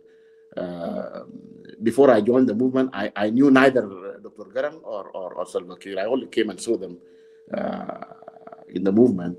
And the first time when I arrived in Itang, in the refugee camp, I was shown by some people that, oh, that one is Dr. John. So I saw him from a distance. I did not even go to him. To say hi or anything of that sort. I joined my military training just like the rest of the recruits. I managed also to distinguish myself even in the military training, and as a result, I was given the opportunity to join the first officers training, and I got trained and commissioned as a first lieutenant. So there's nothing really particular about my relationship with Dr. John. No, it's but unfortunately, maybe Comrade Salva saw it differently. But all along, even the few times that we were together with him, with Salva, we had a good understanding. I didn't happen to be one of those assigned to work with him, but I was assigned to work with Dr. John in his headquarters. But that does not mean that I was supporting Dr. John against him or anything of that sort. I respected both of them as my leaders, and when the time came for Salva to assume the mantle of leadership, I stood by him, and this is evidenced by the fact that in 2013, when most of our colleagues left, I remained with him because I was loyal to him. I was loyal to the party, you see, and to the extent that he remains loyal to the party and to the ideals of the SPLM, I would have no problem working with him as my leader. Thank you so much, Honorable, for answering that question from one of the Judge Hammer or Judge Hammer during those days. To Lex Media in the studio, please, the chance is yours now. And to our viewers, we deeply appreciate your time and for coming here to listen and also judge by yourself. We yield it back to Isaac Tim. If you are there, please display one question from the comment section, if there is one. And if not, then we move to the clubhouse. And to those who are in clubhouse, please try to be brief. I stated the questions, only 2 questions. We'll still have more show in regard to the discussion of our political issues in the country with the Honorable Nhial. So we will allow him to go because we have passed the time that we allotted for this conversation. Thank you. All right, thank you so much, Majok Makur, and thank you, Honorable General Nhial and Abraham Wallich. We will move straight to the clubhouse. In clubhouse, I have few people. Give Isaac, give the chance to our relay. Okay, well, if you are ready, open your mic and then you ask your question. Thank you. Okay, thank you very much, and hi to Honorable Nhial. Thanks for coming out to speak to your people. My question is really one and very, very simple.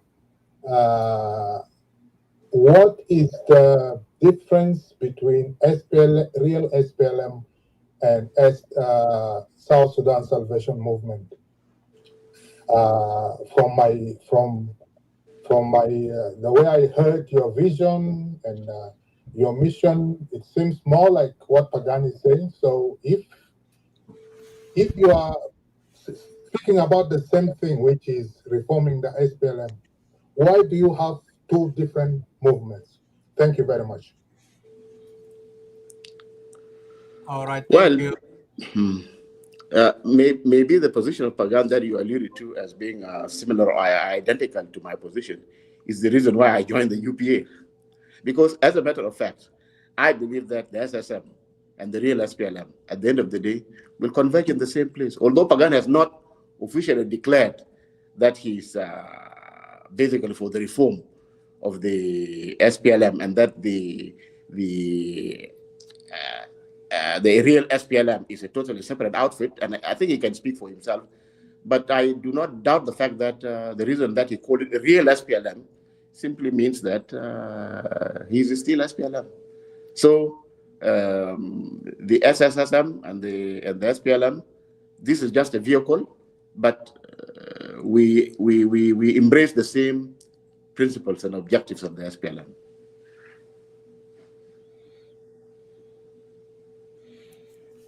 Honorable, you should adjust your camera so that at least your very good.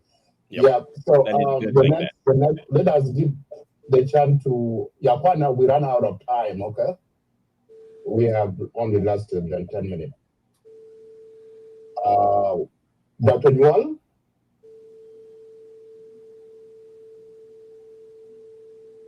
Dr. Nhial, are you there? Yes, thank you. Yeah, I'm here. Thank you. Okay. Is it my turn to ask a question? Yes, please, go ahead.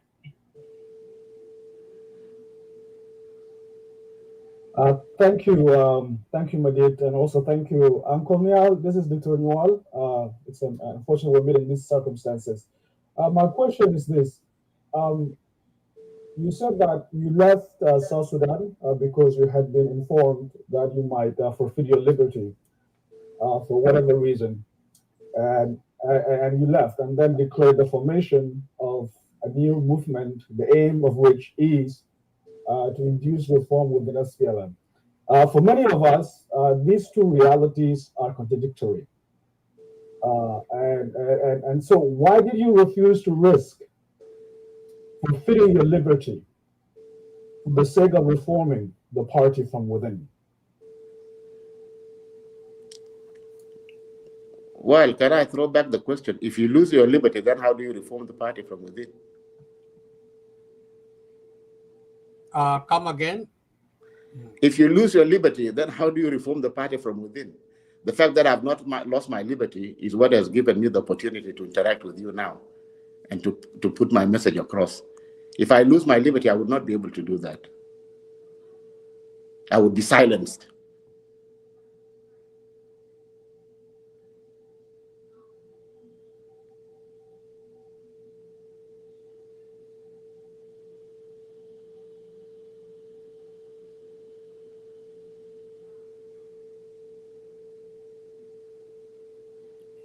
I think that question is answered. So if there is more, if there are more questions, bring them up. But I think the question is answered.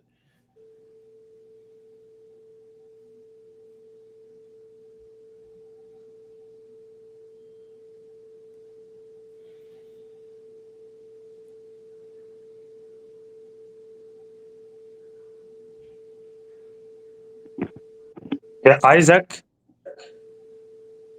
Hello? Oh, sorry. And what was the reaction?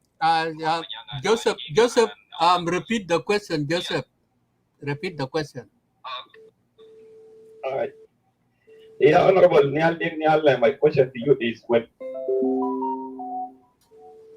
you close the mic again, are you guys hearing me? Yes, we're hearing you. Go ahead. Oh, okay, thank you. Yeah, Honorable Nhial, my question to you is when President Kiir removed when Akut and Paul Manyang and Wani Iga did, President consulted the senior leadership of the SPLM, and what was the reaction from Paul Manyang and Waniga and Akut? And thank you.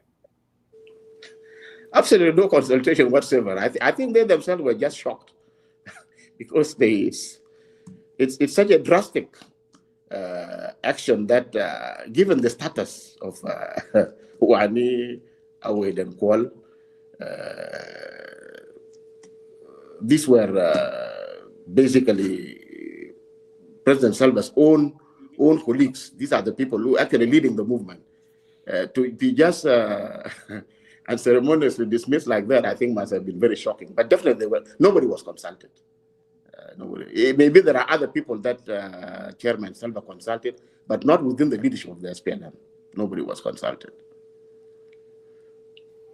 All right. Thank you. Go ahead. Yes, I'm around. Thank you, Malik. Honorable Nhial, Thank you so much for being here today. My question is very brief. You have been in the government, serving twice, if not thrice. What contribution did you make in developing South Sudan then, during your tenure as a minister and an advisor? And what other contribution would you make now if you had to go back as a president in 100 days? Thank you. Very, very interesting question. Myself and many of my colleagues who have served in government and maybe those who are still serving are seen by the public as not having done anything. But the accountability is not just to individuals, it is to the government as a collective. And I can tell you that one of the factors maybe responsible for non-delivery is the way in which our government functions.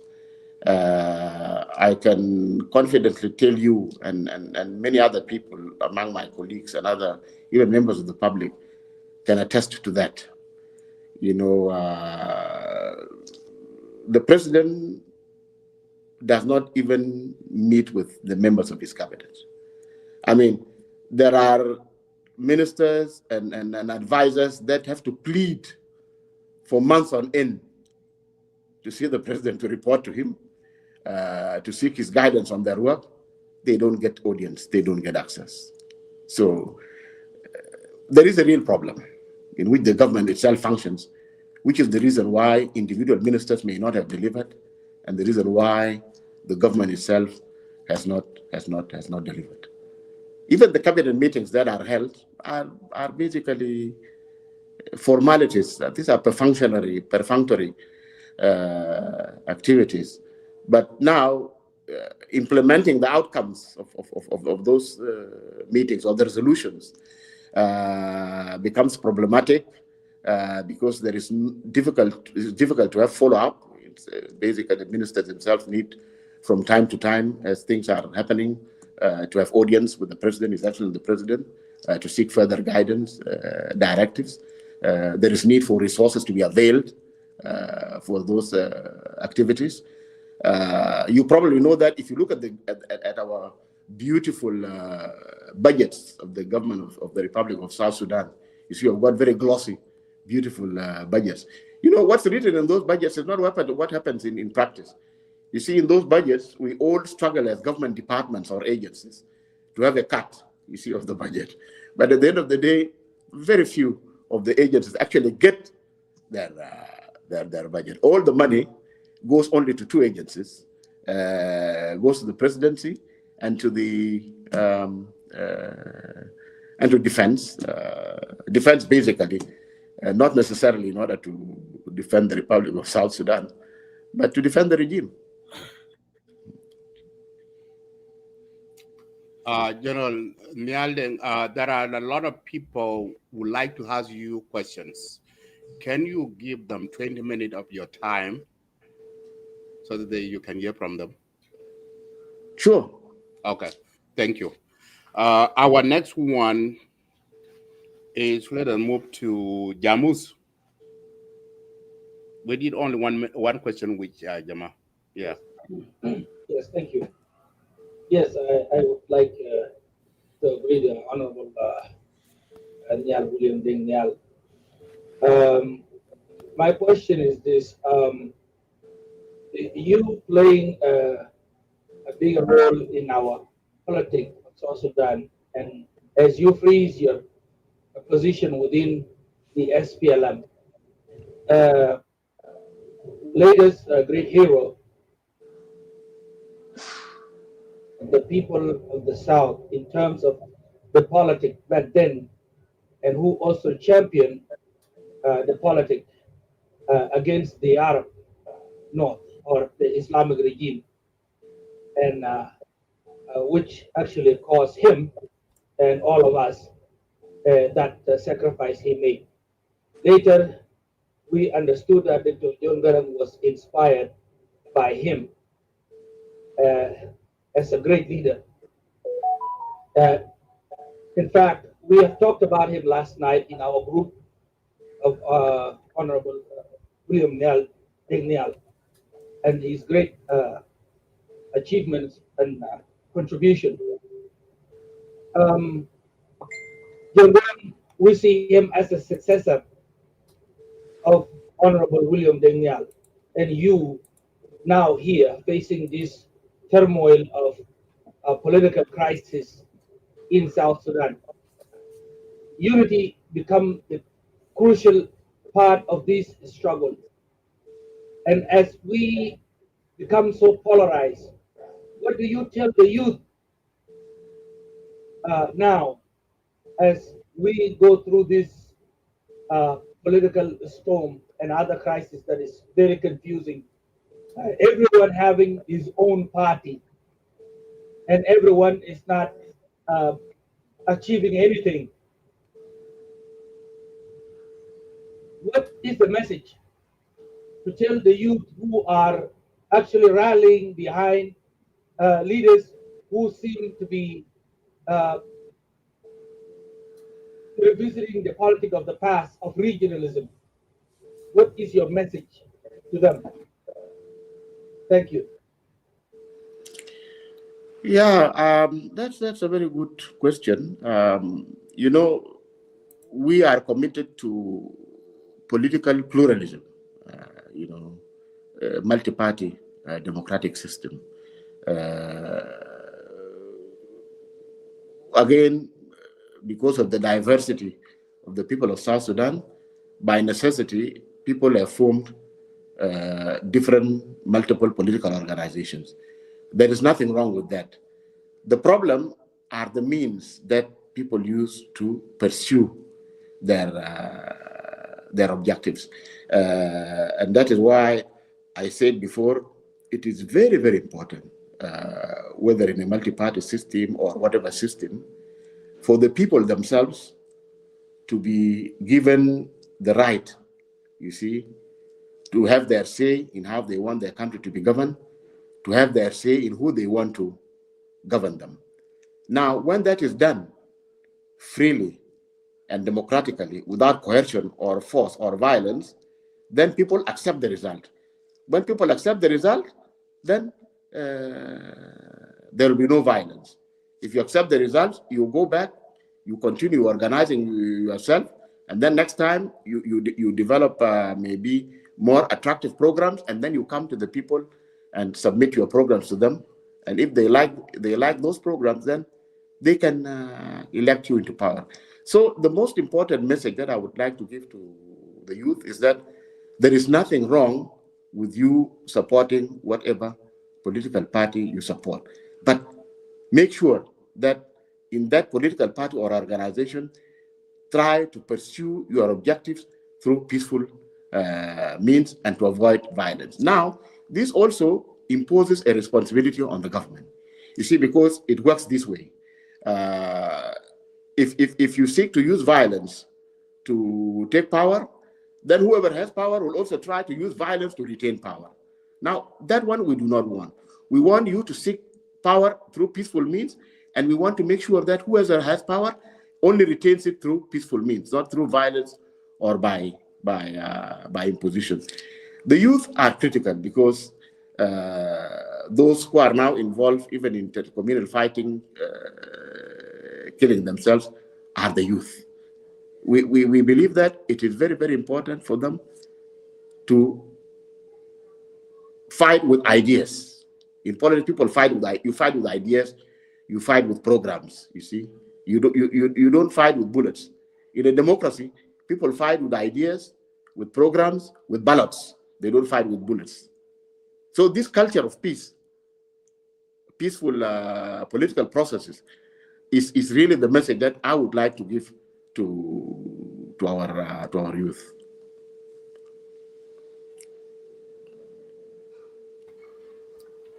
Okay. Who is next?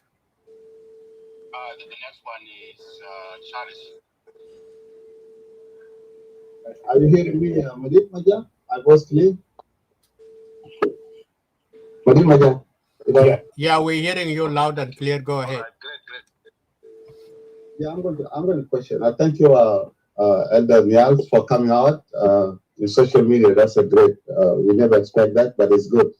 I have a question, but it seems like a condition question. I know you are not a regional leader; you are a national leader. There are so many voices in social media that regarding your outcomes, especially in Bargazal. They say you brought the divisions among the Bargazal. So what do you see there? Are you fighting for regional or are you fighting for the reform entire South Sudan? Yeah, another very good question. You know, communities, regions are not political organizations. They are socio-cultural outfits. I come from Barazal. I come from Tony. That is my socio-cultural identity. It is not my political identity. My political identity is SPLM. So if somebody says that my move has divided Barazal, that's totally beside the point. I did not make my move as a person from Barazal. I did not make my move to seek power for Barazal. I made my move to seek power for the SPLM. I want the SPLM to retain political power because that was the reason the SPLM was founded, and the SPLM has a program, you see. It doesn't matter where you come from. If you are SPLM, you are SSSM. We work together. You are the person that I'm reaching out to, but do not reach out to me as from Barazal because I am from Barazal. That's not what I need from you. You see, because Barazal is not a political party. Upper Nile is not a political party. Equatoria is not a political party. A political party is the SPLM and other outfits that have people from different regions, people who are united by political ideas, by convictions. They are not united by regional affiliation.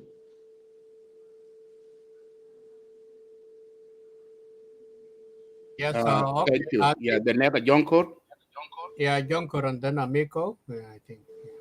No, Amigo will come last, so let us go to Jonkor and Sudan. Let us go to Jonkor and Sudan.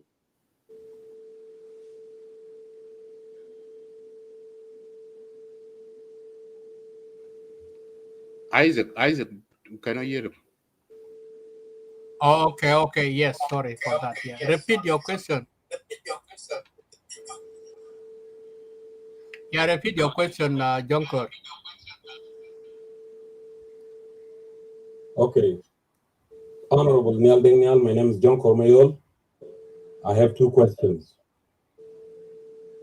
You talk about the unity, how it is so paramount within the oppositions.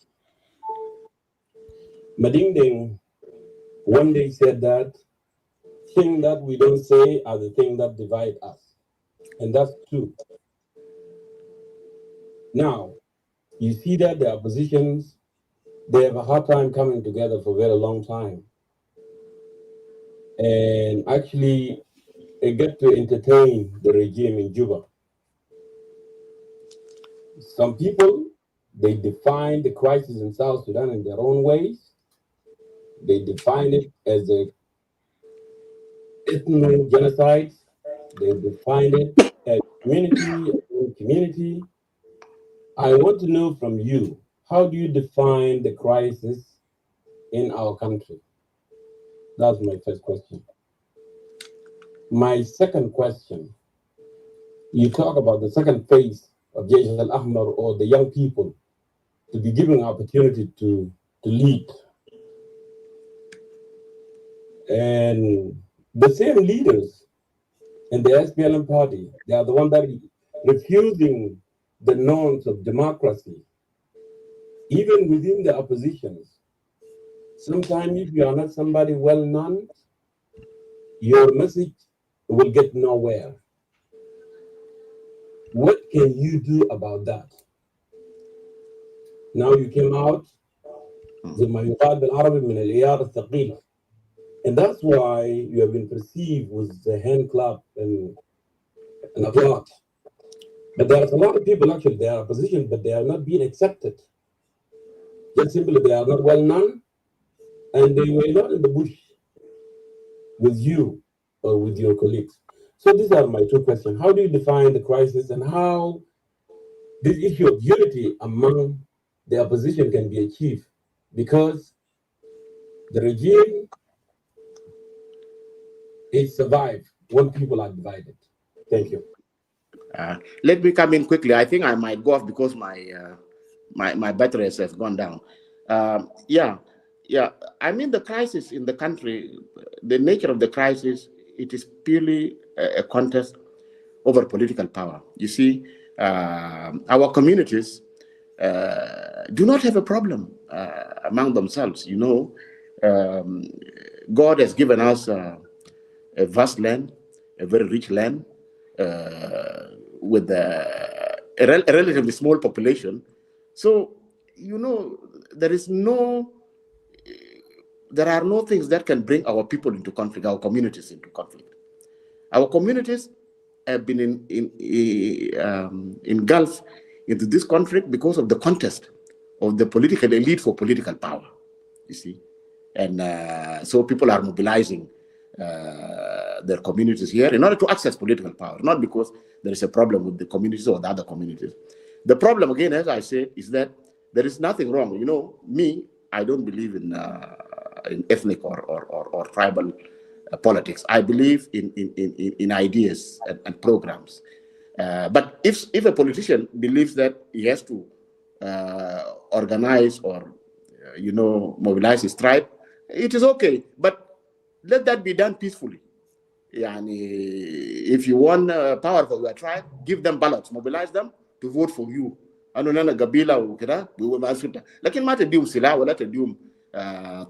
You see, this is for people who believe that because in a diverse country like this with so many nationalities, you just can't be a tribal or a political outfit.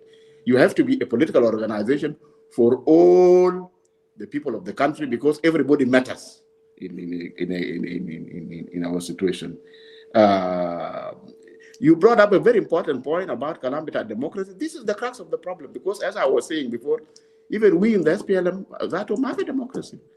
If the political parties in the country are not democratic, then the country cannot become democratic. You see, the country itself cannot become democratic. Some people may have advantage, maybe if they've got a name recognition, okay, Nhial Deng Nhial, that's all maruf. Lakini still, even after that, Nhial Deng Nhial has to be accepted by the people on the basis of his program and what he stands for. It should not be automatic. Again, this is a new culture, and this culture, I believe that, as I said before, the Jaish Ahmar should play a role in forging a new political culture, not to go the way we have gone. As I explained to you before, how the movement started and what some of the things that even delayed the liberation movement is also the thinking of our political leaders. Dr. John, Salva, Riek Machar, all these people, we are not saints. We are human beings, and we made mistakes. You see, there are things that we did that landed us into what we are today. But going forward now, as the new generation comes to take over, we should change that culture. We should have a new culture, a culture of tolerance, a culture of democracy, a culture of solidarity. You see, a culture of feeling that we are one people. We are all the people who live in this geographical space called South Sudan. We are all one thing. Yeah. I think I don't know whether we'll be able to take another question. My power is running out. I think it's 4%, but let us see. If I just disappear all of a sudden, then know that my power has gone off. Yeah, that's right. Thank you so much. I think in the clubhouse, and those who have questions, I apologize for that. It's running out of battery power. So we're going to be having only one person who was here before Amico has left. I think he's there. Abraham said before Amico will be the last. We need only one person with one question. Amico, if you are there, open your mic and we will remain in the clubhouse to continue with the show. Can I just have this one? I'm going to be very short. Yeah. I will give up my question to Honorable Dual Dow. Because this guy has been here before me. No, amigo, go ahead. I'm just here listening. Don't worry. No. Please go ahead. It's yours a chance. I will drop the chair. Governor Nhial in different place. Go ahead. Amigo, don't worry. I'm just here helping organizing. Go ahead. I don't want to talk. Okay. All right. Thank you. Thank you so very much. First of all, let me, Honorable Nhial, Deng Nhial, we're so honored to have you. And thank you so very much for your time and for your sacrifice that you did for our country. I do have I have two questions, but I'll just ask you one question. I will just leave the other one. When you defected from the SPLM, you stated that I have hereby dissolved temporarily from the membership of the SPLM. And my question to you, are you telling us if there's any political settlement between you and President Kiir, you will go back to the SPLM and abandon South Sudan Salvation Movement? That's my question to you. I do have another question. This I will leave it for next time. And I believe you will come back again in this Lake Media. Thank you so very much. Definitely. I mean, the South Sudan Salvation Movement is a vehicle. It's not an end in itself. The end is a reformed SPLM is the end. So if Chairman Salva agrees to reform the SPLM to the satisfaction not only of myself, but all the members of the SPLM, of course, then I immediately go back to the SPLM. That's what I said. And I even said that if after that some people do not want to go with me back to the SPLM and they want to retain the SSSM, they are free to do so. We will welcome them to retain it. But it will have the same ideology and visions anyway, because our position is the position of the SPLM. The only problem is that we believe that what the SPLM stands for has been thrown away. So our responsibility in SSSM is to pick it up and rejuvenate it. All right. I think Sudani have one question, then we will leave it that way. Sudani, are you there? Yes. Thank you, Eagle Media, and Honorable Nhial. Greeting to you. I know time is short. We're hungry for you, and we were very yawning here to ask a lot of questions, and there's so many questions to be asked. And for you to come here, there's so many things that has been said, in particular, you as a Dinka politician, not because you are from Dinka. Hang on. Sudani, I think he's run out of power. Wait, Sudani, he fall off. I think he ran out. His camera shut down. He fall off. Okay. Yeah, he's run out of power. Oh, yeah? Yeah. Is he still? He's not here, it seems like. So maybe. Yeah, he fall out. I think his camera is shut down. He has no power. Let him connect. When he comes back, we will let you know straight away. Please allow Ask this question because I wanted to ask this question about his the party that he's heading to. But in case if I'm not here, you can pass my question to him. Greeting to you, Lualda, by the way, in case you can ask deliver my question too, and then you can bring it to us because you're always here and participating with us. So all the time, my question is this: as someone, a prominent politician, and me as a member of the Red Army, do not believe in rebellions or giving up as PLA, as PLM. As a person he is, and joining the UPA, does he believe in political violence or non-political violence?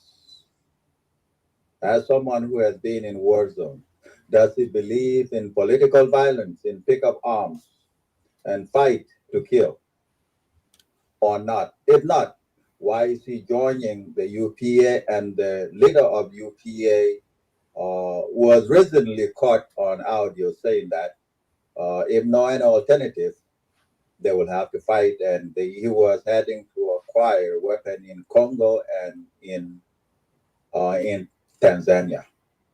Why is he participate? Why is he trying to participate in such organization? That was a question I wanted to ask him. If I'm here, I would ask it again. If not, Waldau is here, he can deliver that. Waldau is a member of UPA as well. I have not got an opportunity last time to ask him, or otherwise I can ask him as well. And thank you very much. We have a lot of questions to ask here. There's so many questions to ask, in particular someone like Honorable Deng Nhial. We have a lot to listen to. And thank you very much. Thank you. All right, thank you so much, Sudani, and all the viewers. I think we are coming to an end of the show. Sin is now away, is not yet back. We will organize again if you have a time to come back here and answer some more questions. And also, we are looking forward as well. We will be writing invitation to the government side as well, such that we balance the news. Before we closing in the YouTube, Facebook, and the Clubhouse will be running, I would like to give my brother Abraham Awolish his final remarks, and then I will close down the studio, but the Clubhouse will continue. Abraham, just give us your final remarks. Honorable is on way now. We will catch up with him again. Thank you. Right. Well, thank you very much, Brother Deng, and the leadership of Lex Media.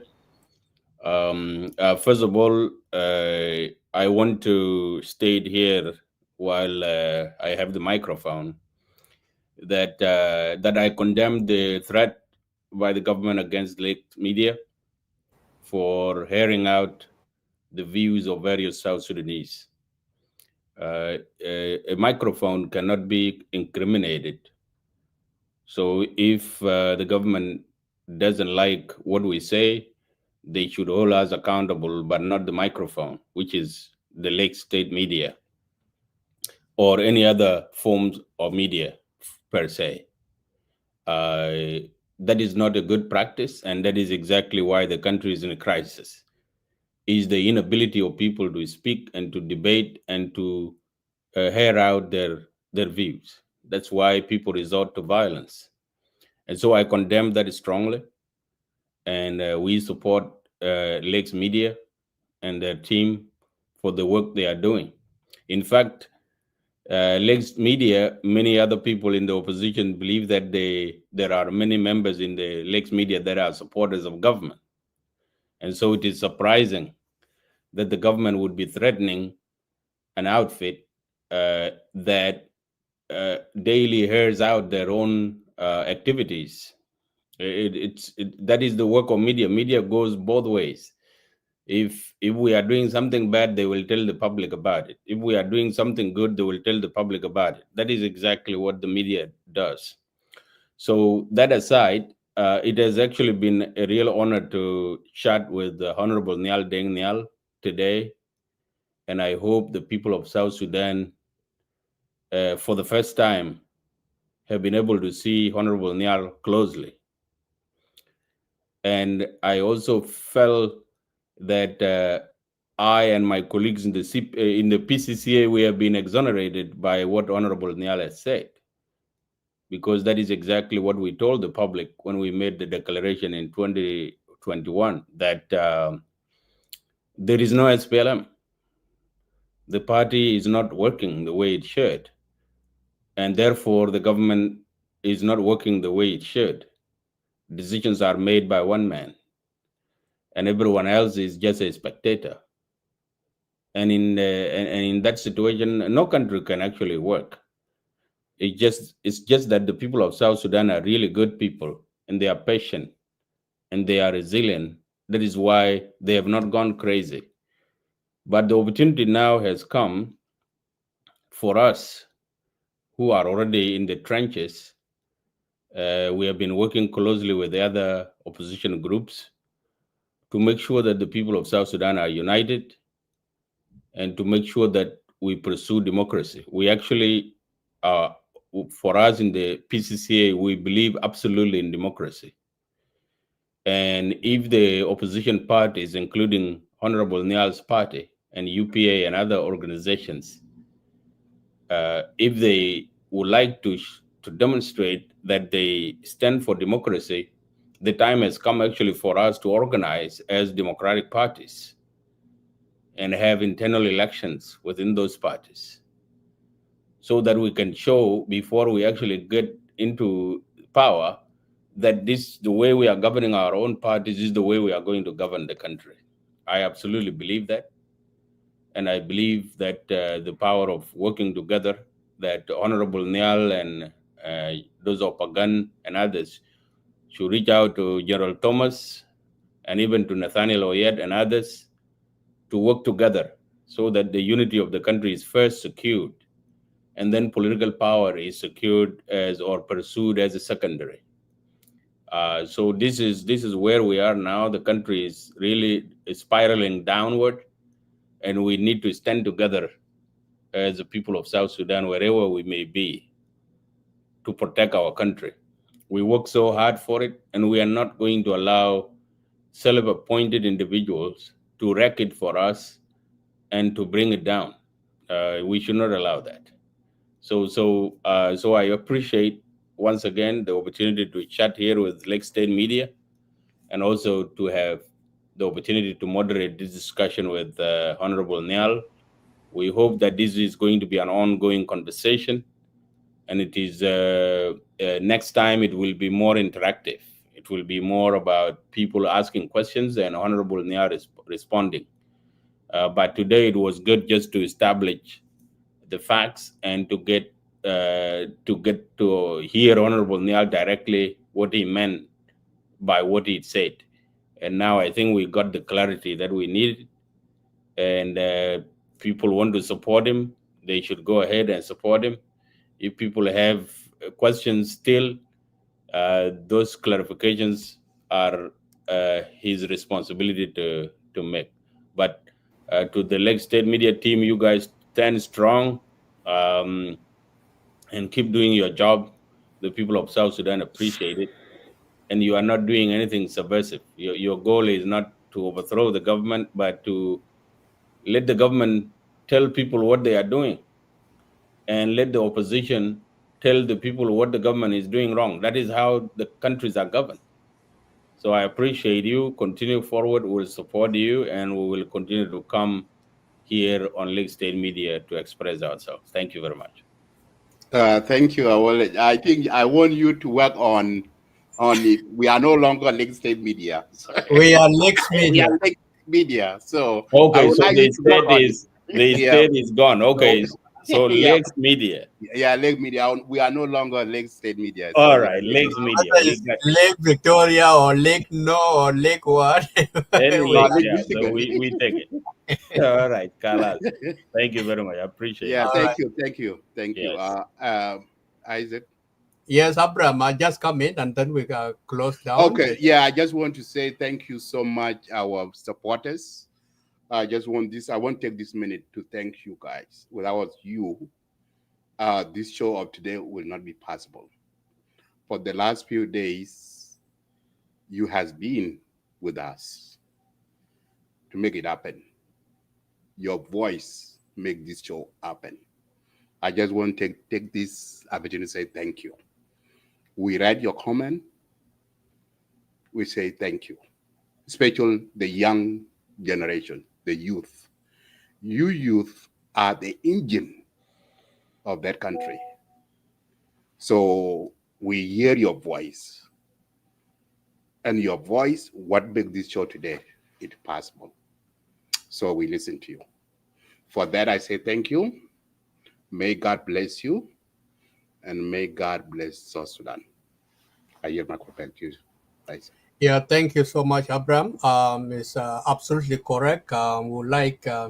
We didn't take this for granted. We'd like to take this opportunity to thank all the youth and fellow followers of Lakes Media and all the Sudanese in large, whether in diaspora, East Africa, back home in Sudan, your voice has reached out, and that is what pushed us and to conduct this interview today. Without you, we wouldn't make it.